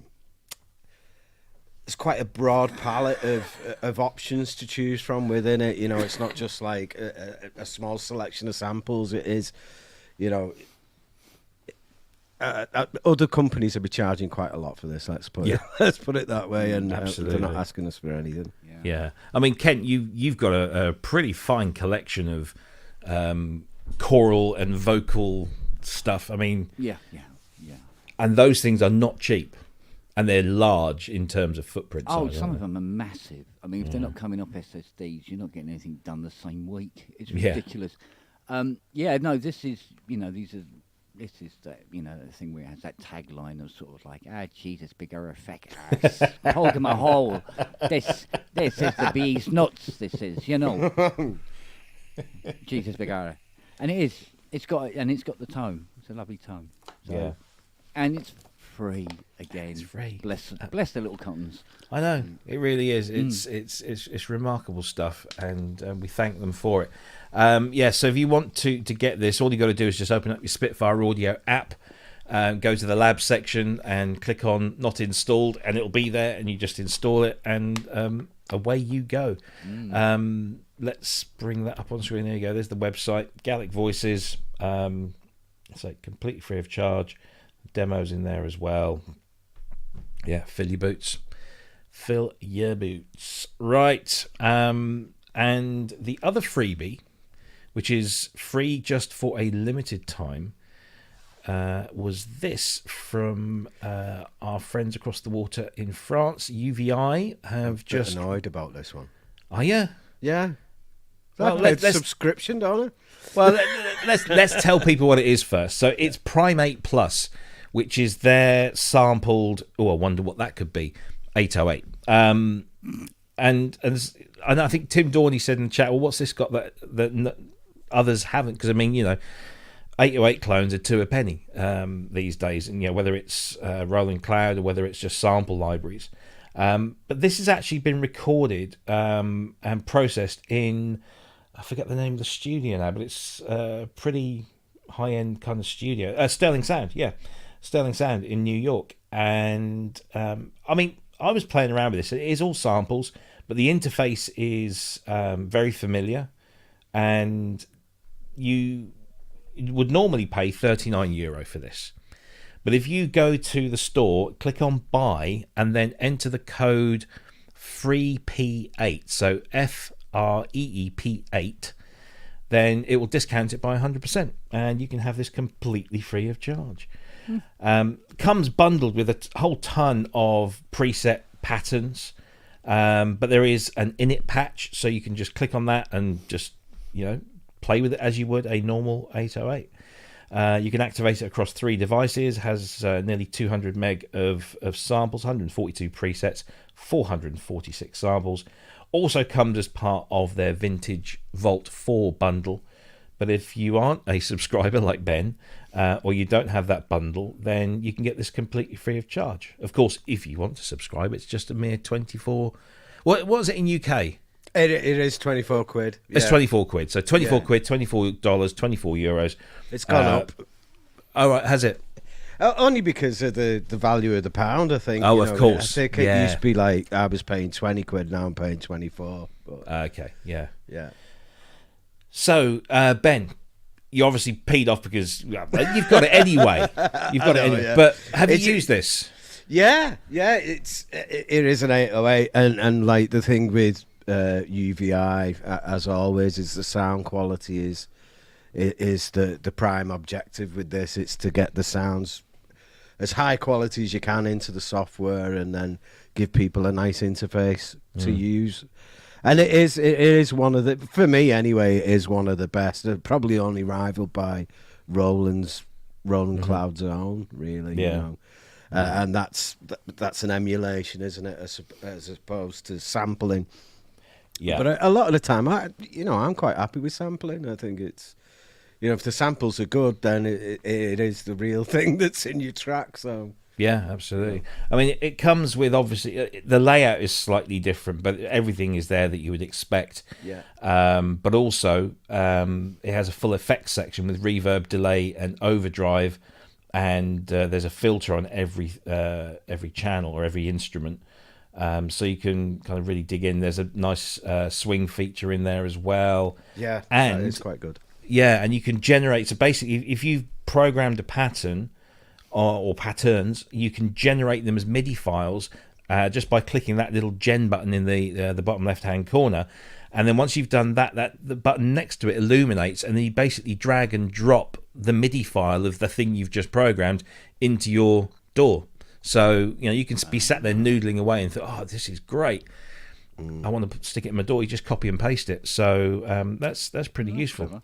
You Yeah. can start getting experimental then as well, can't you? And it's got multi outputs as well, so you can route everything to its own output. Yeah, it's great. I was just thinking then, actually, I shouldn't be that annoyed, because it means that other people in the band, I can now share projects with them, because they can have a free version of that. And Exactly. So. Yeah. The code, if you want it, sorry, everything's moving too fast. It is, as Wagyu says, capital FREEP8. It doesn't say it's case sensitive, but yeah, that's the code you put in. So go to the website uvi.net, find Prime 8 Plus, click the buy button. You'll have it in your cart at €39. Stick in the coupon code. It then turns to 0, and then you can either download it as an individual installable package, or if you've got the UVI portal, and you don't need to have the subscription to have the portal, you can just once it's in your account and registered to your iLock, because it's all covered by iLock, then you can then just download and install straight from there. So there you go. UVI.net. Prime 8 Plus, free for a limited time by using the code that we just gave you there, free P8. Brilliant. Right. So I think that's all the freebie stuff out of the way. This is interesting, and I've been playing with this in between doing sort of paid work today, because it was actually very good. And I don't know if you guys got a chance to listen to it at all, but Sample Logic, we feature their stuff, certainly we talk about their stuff every time they bring something out.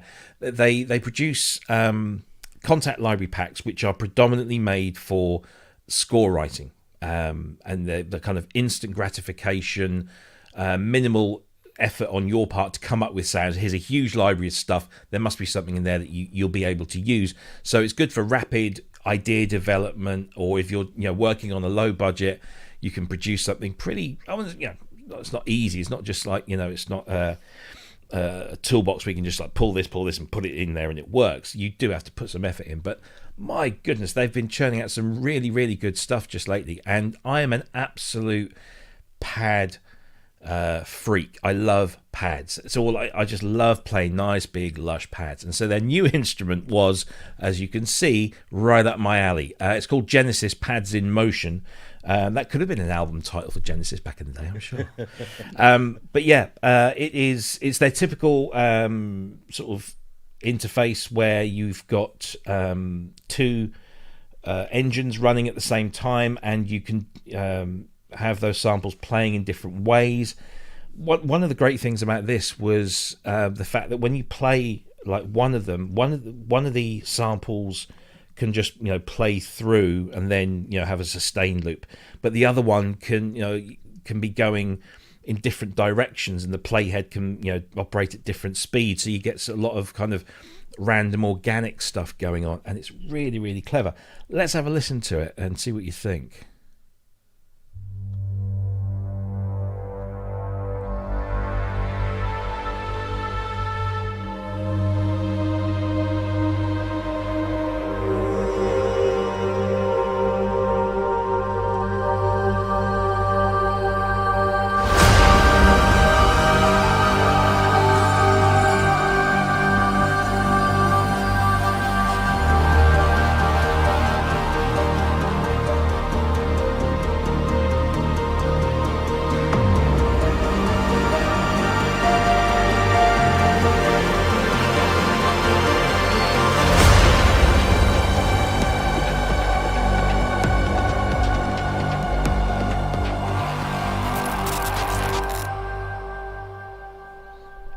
Genesis pads in motion. It's available now from Sample Logic at their the normal price is $249.99, but the intro is $199.99. It's over 13 gig of sample content, all lossless compression, over 540 sound sources and presets. You've got these presets where you've got two instruments together, but you can go through the individual ones and just use those. Lots of interactive features in there. There's also this animation section as well, which I wonder if they've actually got something. So lots of different kind of preset animations that you can apply to the samples, and you can flick through, and then you can automate the crossfading between each element. It's very clever and very inspiring. But I know it's going to be for some people and not for others. This is not. I don't know. I think, have I mentioned this before? There's Ty. I don't know if he's our resident, composer extraordinaire. I don't know if he uses anything like this, because this always strikes me as something, as a tool for somebody like me who's very inexperienced. And if somebody says, "Can you come up with a piece of music that will go with this?" I'd go straight to I'd open these up. Yeah. Thoughts, anyone? Well, there are a few of these out there. I think one of the more prolific ones is ones like Thrill, for instance. And it's very hard to define what makes a good one and what makes a not so good one, if you know what I mean. It's not that straightforward. I don't know. I mean, what I heard sounded lovely. Yeah. Will I rush out and buy it? No. Not straight away, no. No, I think I'd have to hear it, a lot more of it, before I decide I'm going to, drop 200 notes. Yeah, they are not cheap. We've gone from one extreme to the other. From lab stuff to this, but a lot of work has gone in. Goes into this stuff, and every time they release one of these things, it's kind of like Gamelan was one they released just recently, which is kind of very focused on gamelan and those kinds of other instruments. There was a drums fury, Taste of Fury or something, a drums thing. But this one really, because I'm such a sucker for big chords and pads and stuff, and now I can see myself actually using this with some of their other stuff to come up with bigger things. It's all contact based as well. So they used to use the Contact player, but now it's only works in the full version of Contact.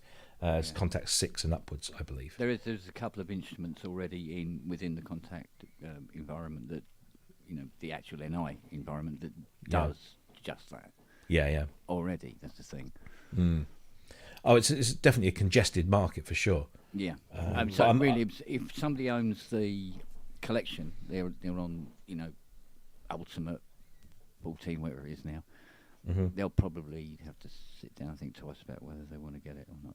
Yeah. Might be already pretty covered, if you know what I mean. Yeah. Sometimes there's something in there that's like, oh, yeah, but I want that.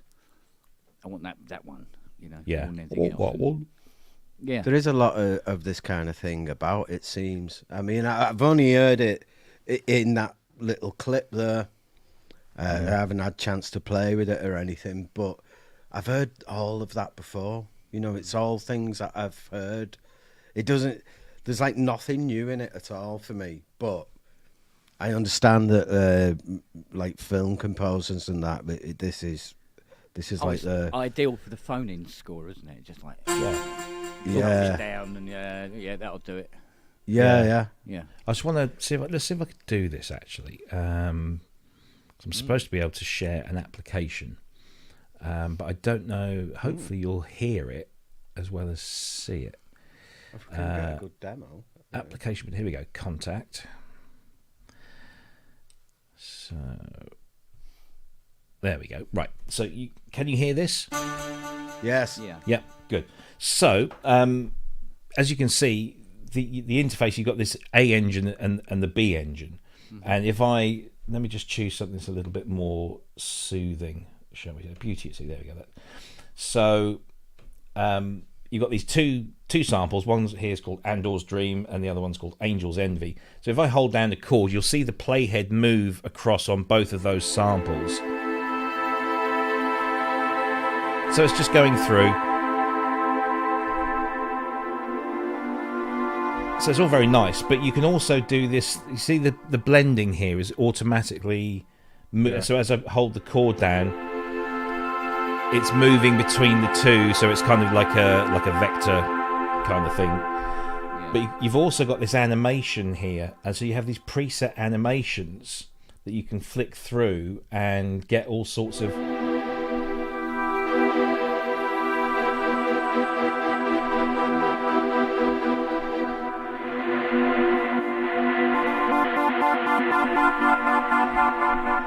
So you can choose different presets, different forms of re-triggering, how many steps and the rate. So you can really start digging into that and start making it a little bit more your own to suit whatever the purpose is. And it's a fairly simple interface. And you have the edit screen for each, so you can edit each sample individually and mess around with it there. Then you have a whole bunch of effects that you can just drop into all of these slots. And then there's a master control section there. I really like it. I think I'm a real pad freak. I love this kind of stuff, and I can see me actually using this to. I think more as an ideas generation thing. But yeah. What's the yellow section on the keyboard? What does that mean? That's the zone, I think. Yeah. So the key actual anything outside of that. Right. So it's basically your playable zone.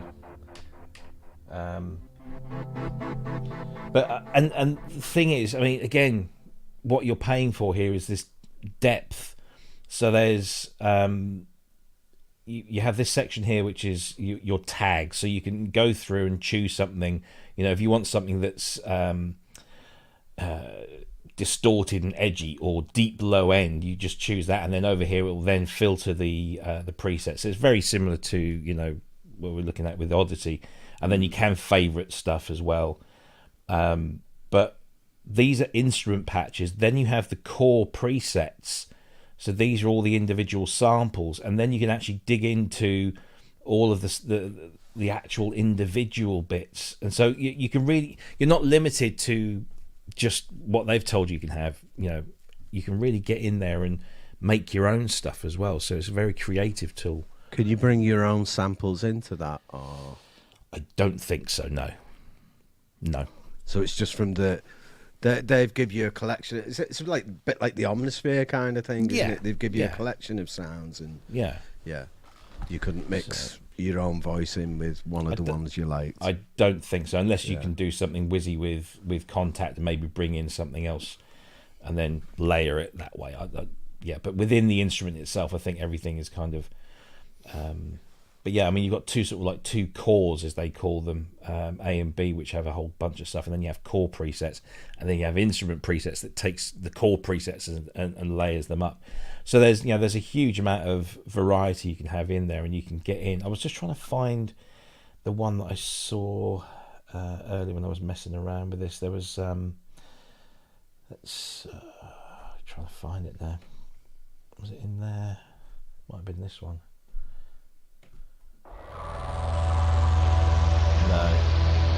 There was one where the sample on the right here was the playhead was moving. It was like it was being moved by an LFO very slowly and then fast and then slowly and fast. Yeah. And it just gave you this kind of nice evolving kind of stuff going on. Yeah.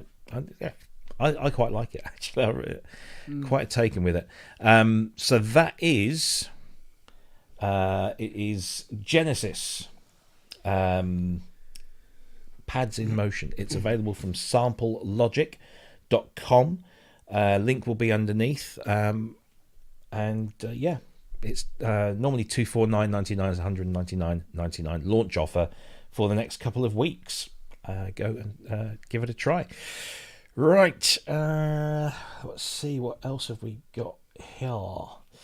We've done labs and we've this.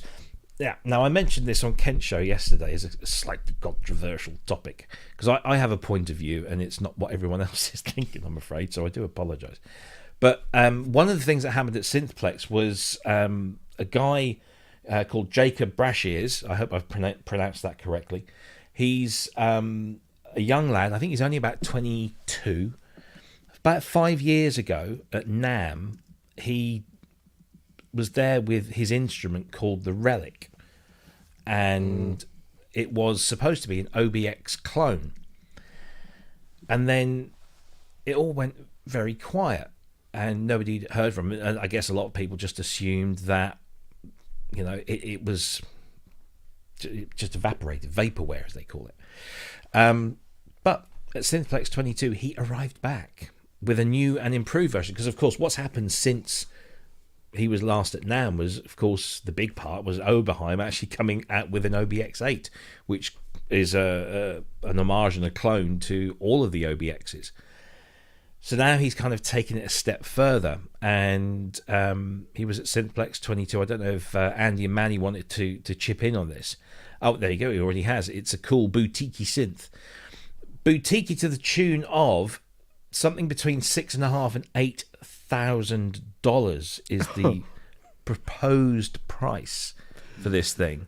Yeah, I mean it looks like, yeah, it's an absolute beast. It's very kind of Expander-esque in its. It is, yeah. But certainly from a UI perspective, looks great, and the sounds it was making 5 years ago were pretty impressive. What really bugged me about this, and I'm not trying to knock this guy in any way, I wish him the very best of luck, but I just found it odd that he turned up at a synthesizer show with a synthesizer that didn't make any sounds, and then he turns around and says, well, it's going to be about $6,500 to $8,000. And I just thought that was maybe a little misstep on his part, that maybe he could have waited to do that, or brought maybe one of the earlier prototypes to say, look, yeah, this is what it's going to sound like, but this is our new interface. It's a very expensive thing for something that you have no idea what it sounds like. I mean, you can only see. The interface is spectacular. It really is. Oh, yeah. I watched the video and I thought, this is genius.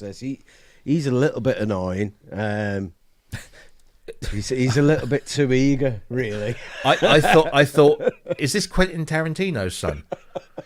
He had that kind of that delivery. That character. It was just a bit too much. It was a bit too American for me. I don't mean any disrespect. It's just I'm a bit more into the more laid back approach. You know, I appreciate that more. He's very full on.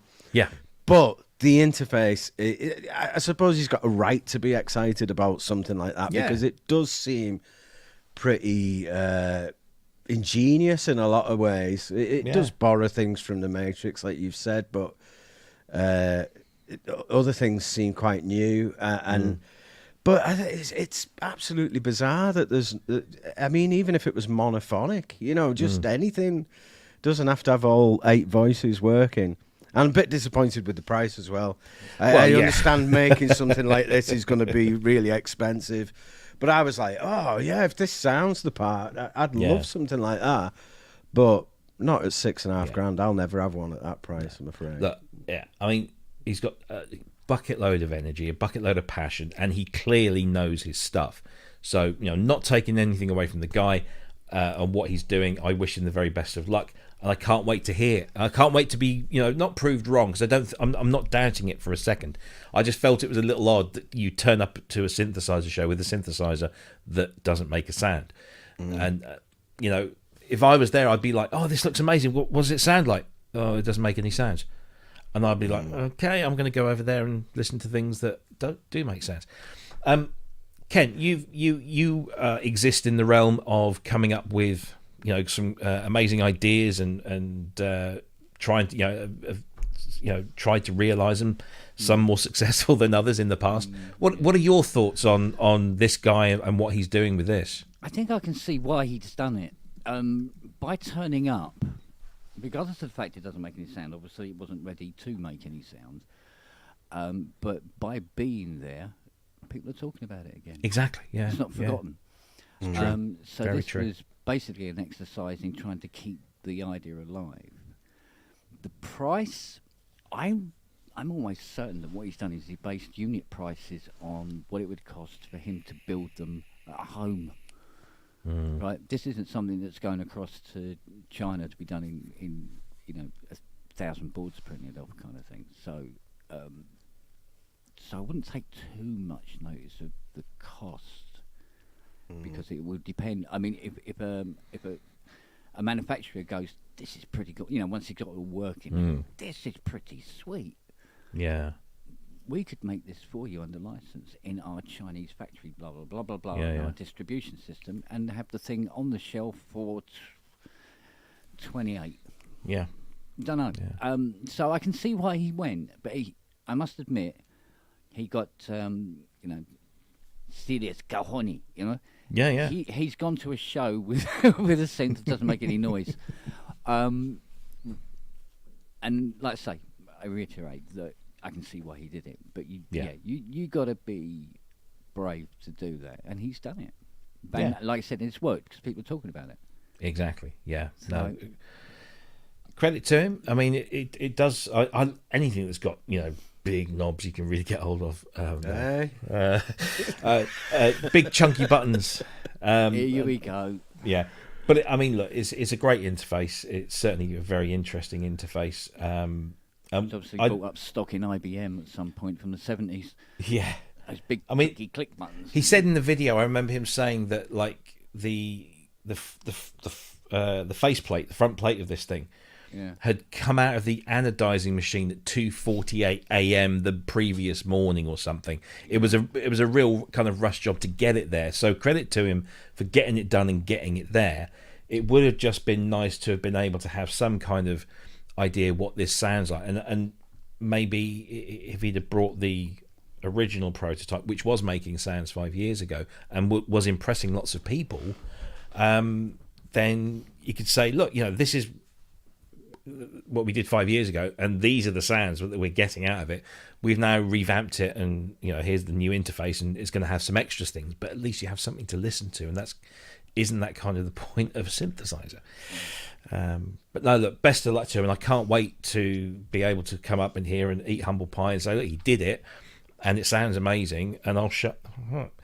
And hopefully, you know, somebody somewhere will have seen this and said, this guy's, he knows what he's talking about. I think an ASM analog synth would be nice, you know, if they stuck a polyphonic aftertouch keyboard on that. We're laughing. I mean, and even if this doesn't come to fruition, again, somebody somewhere must be able to see this guy has got the skills and the talent, and, you know, and do what Dave and Chris were doing for their interns and saying that, yeah, come and do something for us.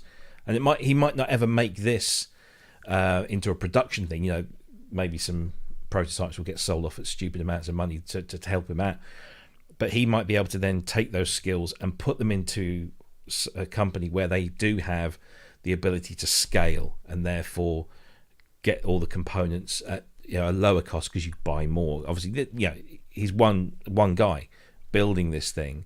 He's paying top dollar for everything. He doesn't get bulk discount because he's not buying in bulk. Whereas an existing manufacturer will be able to offer that sort of thing. So yeah, it'd be really interesting. And that price does need to come down though to be competitive, unless this thing, you know, does the dishes as well. Somebody said in the chat he should intern for Tom Oberheim. I think there might be a bit of a clash of personalities there. But well, if not intern for Tom, intern for Sequential. Yeah, you know, these I guys. Think we could be talking about this guy. Well, our you know, if he come after us, we could be holding him as synth royalty one day. Yeah, we'll be going in 5 years' time. Do you remember that kid that we all said, look what he's done, look what he's come up with? So, and I hope that's the case. I really do. Absolutely. But look, good luck to Jacob. I know that he's also bouncing around the various forums and websites where people are talking about this, and he's directly answering a whole bunch of questions. So again, you know, credit to him for doing that as well. So wish him the best of luck. It's an extraordinary thing. Looks great. Indeed. Right. Let's see. I don't think we've got anything else. I'm not going to bother talking about the new MOTU interface. The MOTU, was it the M6? Ooh, what does it do, Robbie? It's an audio interface. Interfaces between your computer and audio. It's a pretty little thing. It's $399. It's 6 in, 4 out. Has MIDI on it as well, and some nice little colourful LED meters. Other than that, it's pretty much like any other audio interface. Cut to the chase. How much? $399. Yeah. Which is not bad. It's MOTU, and MOTU are good. MOTU stuff's good, yeah. I feel like I'm kind of obliged now that we've mentioned it. I should at least put it on the screen. So here you go. Is it a little box? It's a little box with some holes in it. There you go. I thought it was going to look like that. Actually, that's quite nice. I like that. It is. No, I mean, it's a sexy looking thing, especially with those little LED meters on it. I'm a 19-inch guy. Sorry. So I've heard. Yeah. That's why you walk funny. I'm very accommodating. I tell you what, I mean, it's a pretty looking thing, and I think it's half you, isn't it? So it's half width. Yeah. Half you, half me. Half you, half me. But yeah, it's got a reasonable amount of ins and outs, USB-C connection as well as mains power, and a pair of MIDI ports on there. $399. USB-C as well. Indeed, nice. It's the way. Yeah, it is the way. So that just leaves me to mention once again, because I know he paid $20 for us to say it. We were going to say it anyway. So don't forget tomorrow, the ARP Symposium, which kicks off at 10 a.m. Eastern time in the US. So that makes it 2 p.m. over here in the UK, because they haven't moved their daylight savings yet. Tickets are available on Eventbrite. So go and search for that. Again, we'll put links. I think there's already links in the Facebook page. But everything kicks off at 10.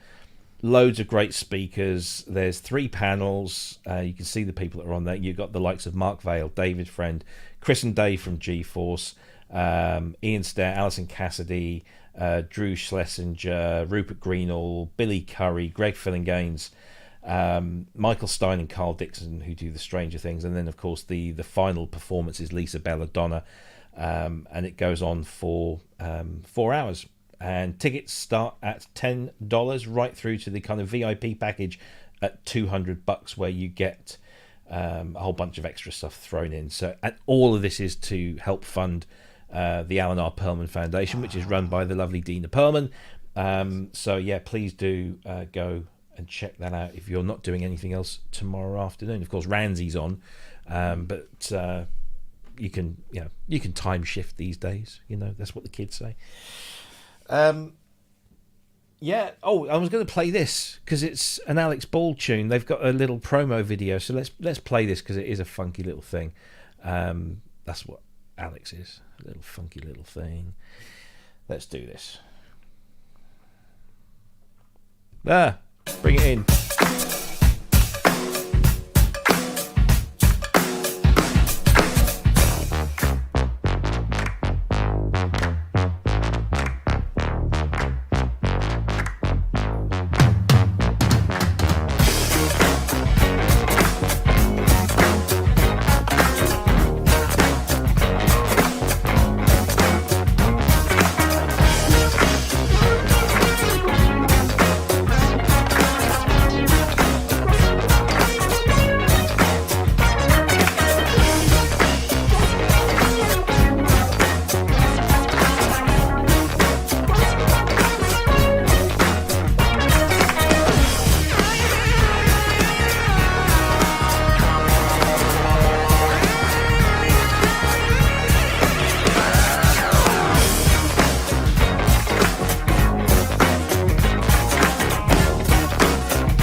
Go.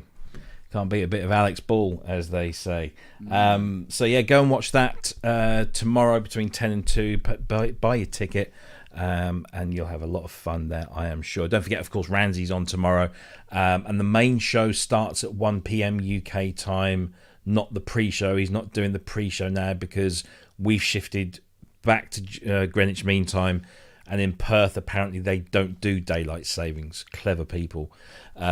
So he starts the main show at 1. So do expect everything to kick off at 1 o'clock. I'm sure Ian and Andy in the chat will probably confirm or deny that.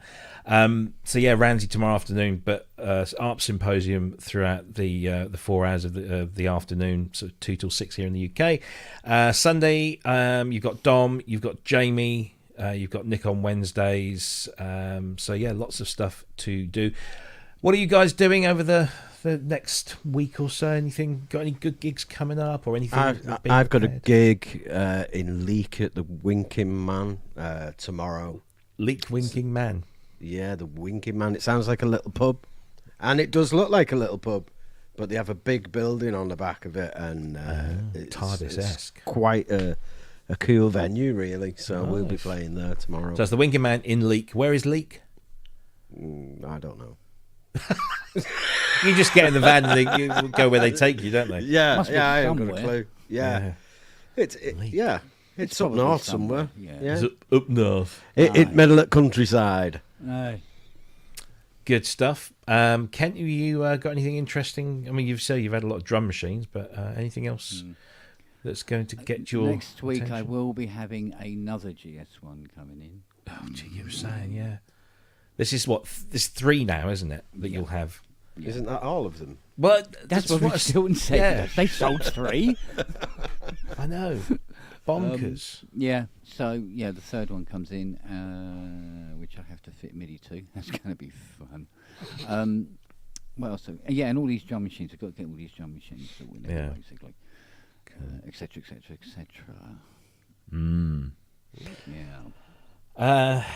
I've got a new ROM coming for my DX7 next week. The special edition, like the final ever version of the firmware, which fixes a bunch of things and above all allows you to output across all 16 MIDI channels, not just number 1. That was quite an interesting thing. So I got that to fit.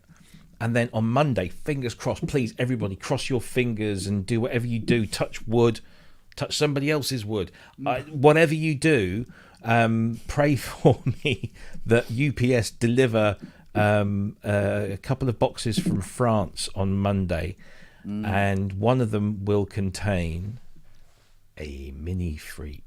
Oh, what's their name? So what I'm trying to think about my timing and everything. I want to maybe do one of those kind of unboxing things, but not just an unboxing. Plugging it in and let's have a play with this thing. Because I think most people that have ordered them they're still on back order. So I know how lucky I'm being in getting one so soon. They're also sending me the Mini Lab as well, the Mini Lab 4, little sort of controller thing. So that'll be interesting. So keep an eye out on the Facebook page, because if I do something, it will probably fairly short notice, maybe a day or so. And then I'll do maybe we'll do a live stream and get people to come in, and then maybe I'll do a better, more professionally produced, if I can do such a thing. But yeah, because there's a huge amount of interest in it. I'm itching to get my hands on it, because I love the micro freak. I thought it was a brilliant little synth. So yeah. My copy of the new Bukes book is coming in next week. Sorry, Mike, I don't know if I've beaten you to the thing there to get a nice shiny new hardback version of Inspire, the Roland story thing. I can't remember the full title. I'm sure Mike will tell us in the chat. But yeah, that's coming next week as well. So I'm really looking forward to getting me mitts on that and having a good long read. And that's me for the week. So we will be back same time next week. And next week we've got Marcus Ryle. Really looking forward to that one. So Marcus was actually kind of inadvertently on the show last week because of Manny and Andy doing their thing around Synthplex. We got that brilliant personal guided tour of the whole museum exhibition, where like almost every piece of Oberheim equipment was there. Brilliant. So we've actually got the guy himself who's going to give us plenty of his time, so we can ask him loads of questions and get an insight into his history, and of course everything that they're doing at the moment with the Oberheim brand. And so Marcus Ryle will be with us on the next Friday. Then I'm just trying to remember who we've got on. So Cherry Audio, November 25th. So it'll be 3 days after they launched their mystery synth. Wonder what it could be. But they're going to be on the show. They're going to tell us all about that, because apparently this one's been in development for about 18 months. So they kept that one quiet. And then we're into kind of like December, and we're going to have to start thinking about doing some Christmassy stuff. There's no avoiding it. How long is the preparation for these synths? Because like Dave and Chris were saying earlier that like Oddity 3 was like probably 3 years in development. Yeah. And they've got like a team, a fairly big team working on this stuff now. Well, bigger than before for sure, yeah. Yeah. It's like Cherry Audio seem to have something coming out every couple of months, don't they? Yeah. No, it's good. Long may it continue. Oh, I'm not complaining. Gives us stuff to talk about. But all good stuff. Well, gentlemen, it's been an absolute blast. Good to have you back, Ben. It's been a while. It's nice to see your face. Yeah, it's good to be back. I've enjoyed it, actually. Yeah, good stuff. And sorry, Icing the Body Electric has just mentioned, and I did say this last week, I'm pretty sure. We did have David Gamson lined up for the 2nd of December. Unfortunately, due to circumstances beyond David's control, he's had to postpone his appearance on the 2nd, but we are working on getting him back as soon as possible. So it's he wants to do it, he just couldn't do it on that day, and it's just one of those things.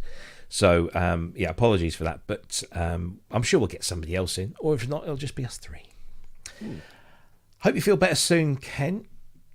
Hope things are improving, and lovely to see you all. Lovely to see everyone in the chat, and again, massive thanks to Dave and Chris. And if you haven't already, I know some people have whilst they've been watching the show, they said, "Yep, just bought it." Oddity 3 is out now from GForceSoftware.com. And there it is. It's a mere $49.99 if you don't own a copy of Oddity already. If you do, then you'll only get it for $24.99. So there you go. Please, and thank you to Chris and Dave again for what it was a fantastic hour or so of convo. And it's just great to hear Chris and all of his stories. Brilliant stuff. Guys, we'll see you all next week. Same time, same place. Have a fantastic weekend. Stay safe. Have fun, and see you soon. Bye-bye. Bye. Oh. Let's try that again. Bye-bye. Bye.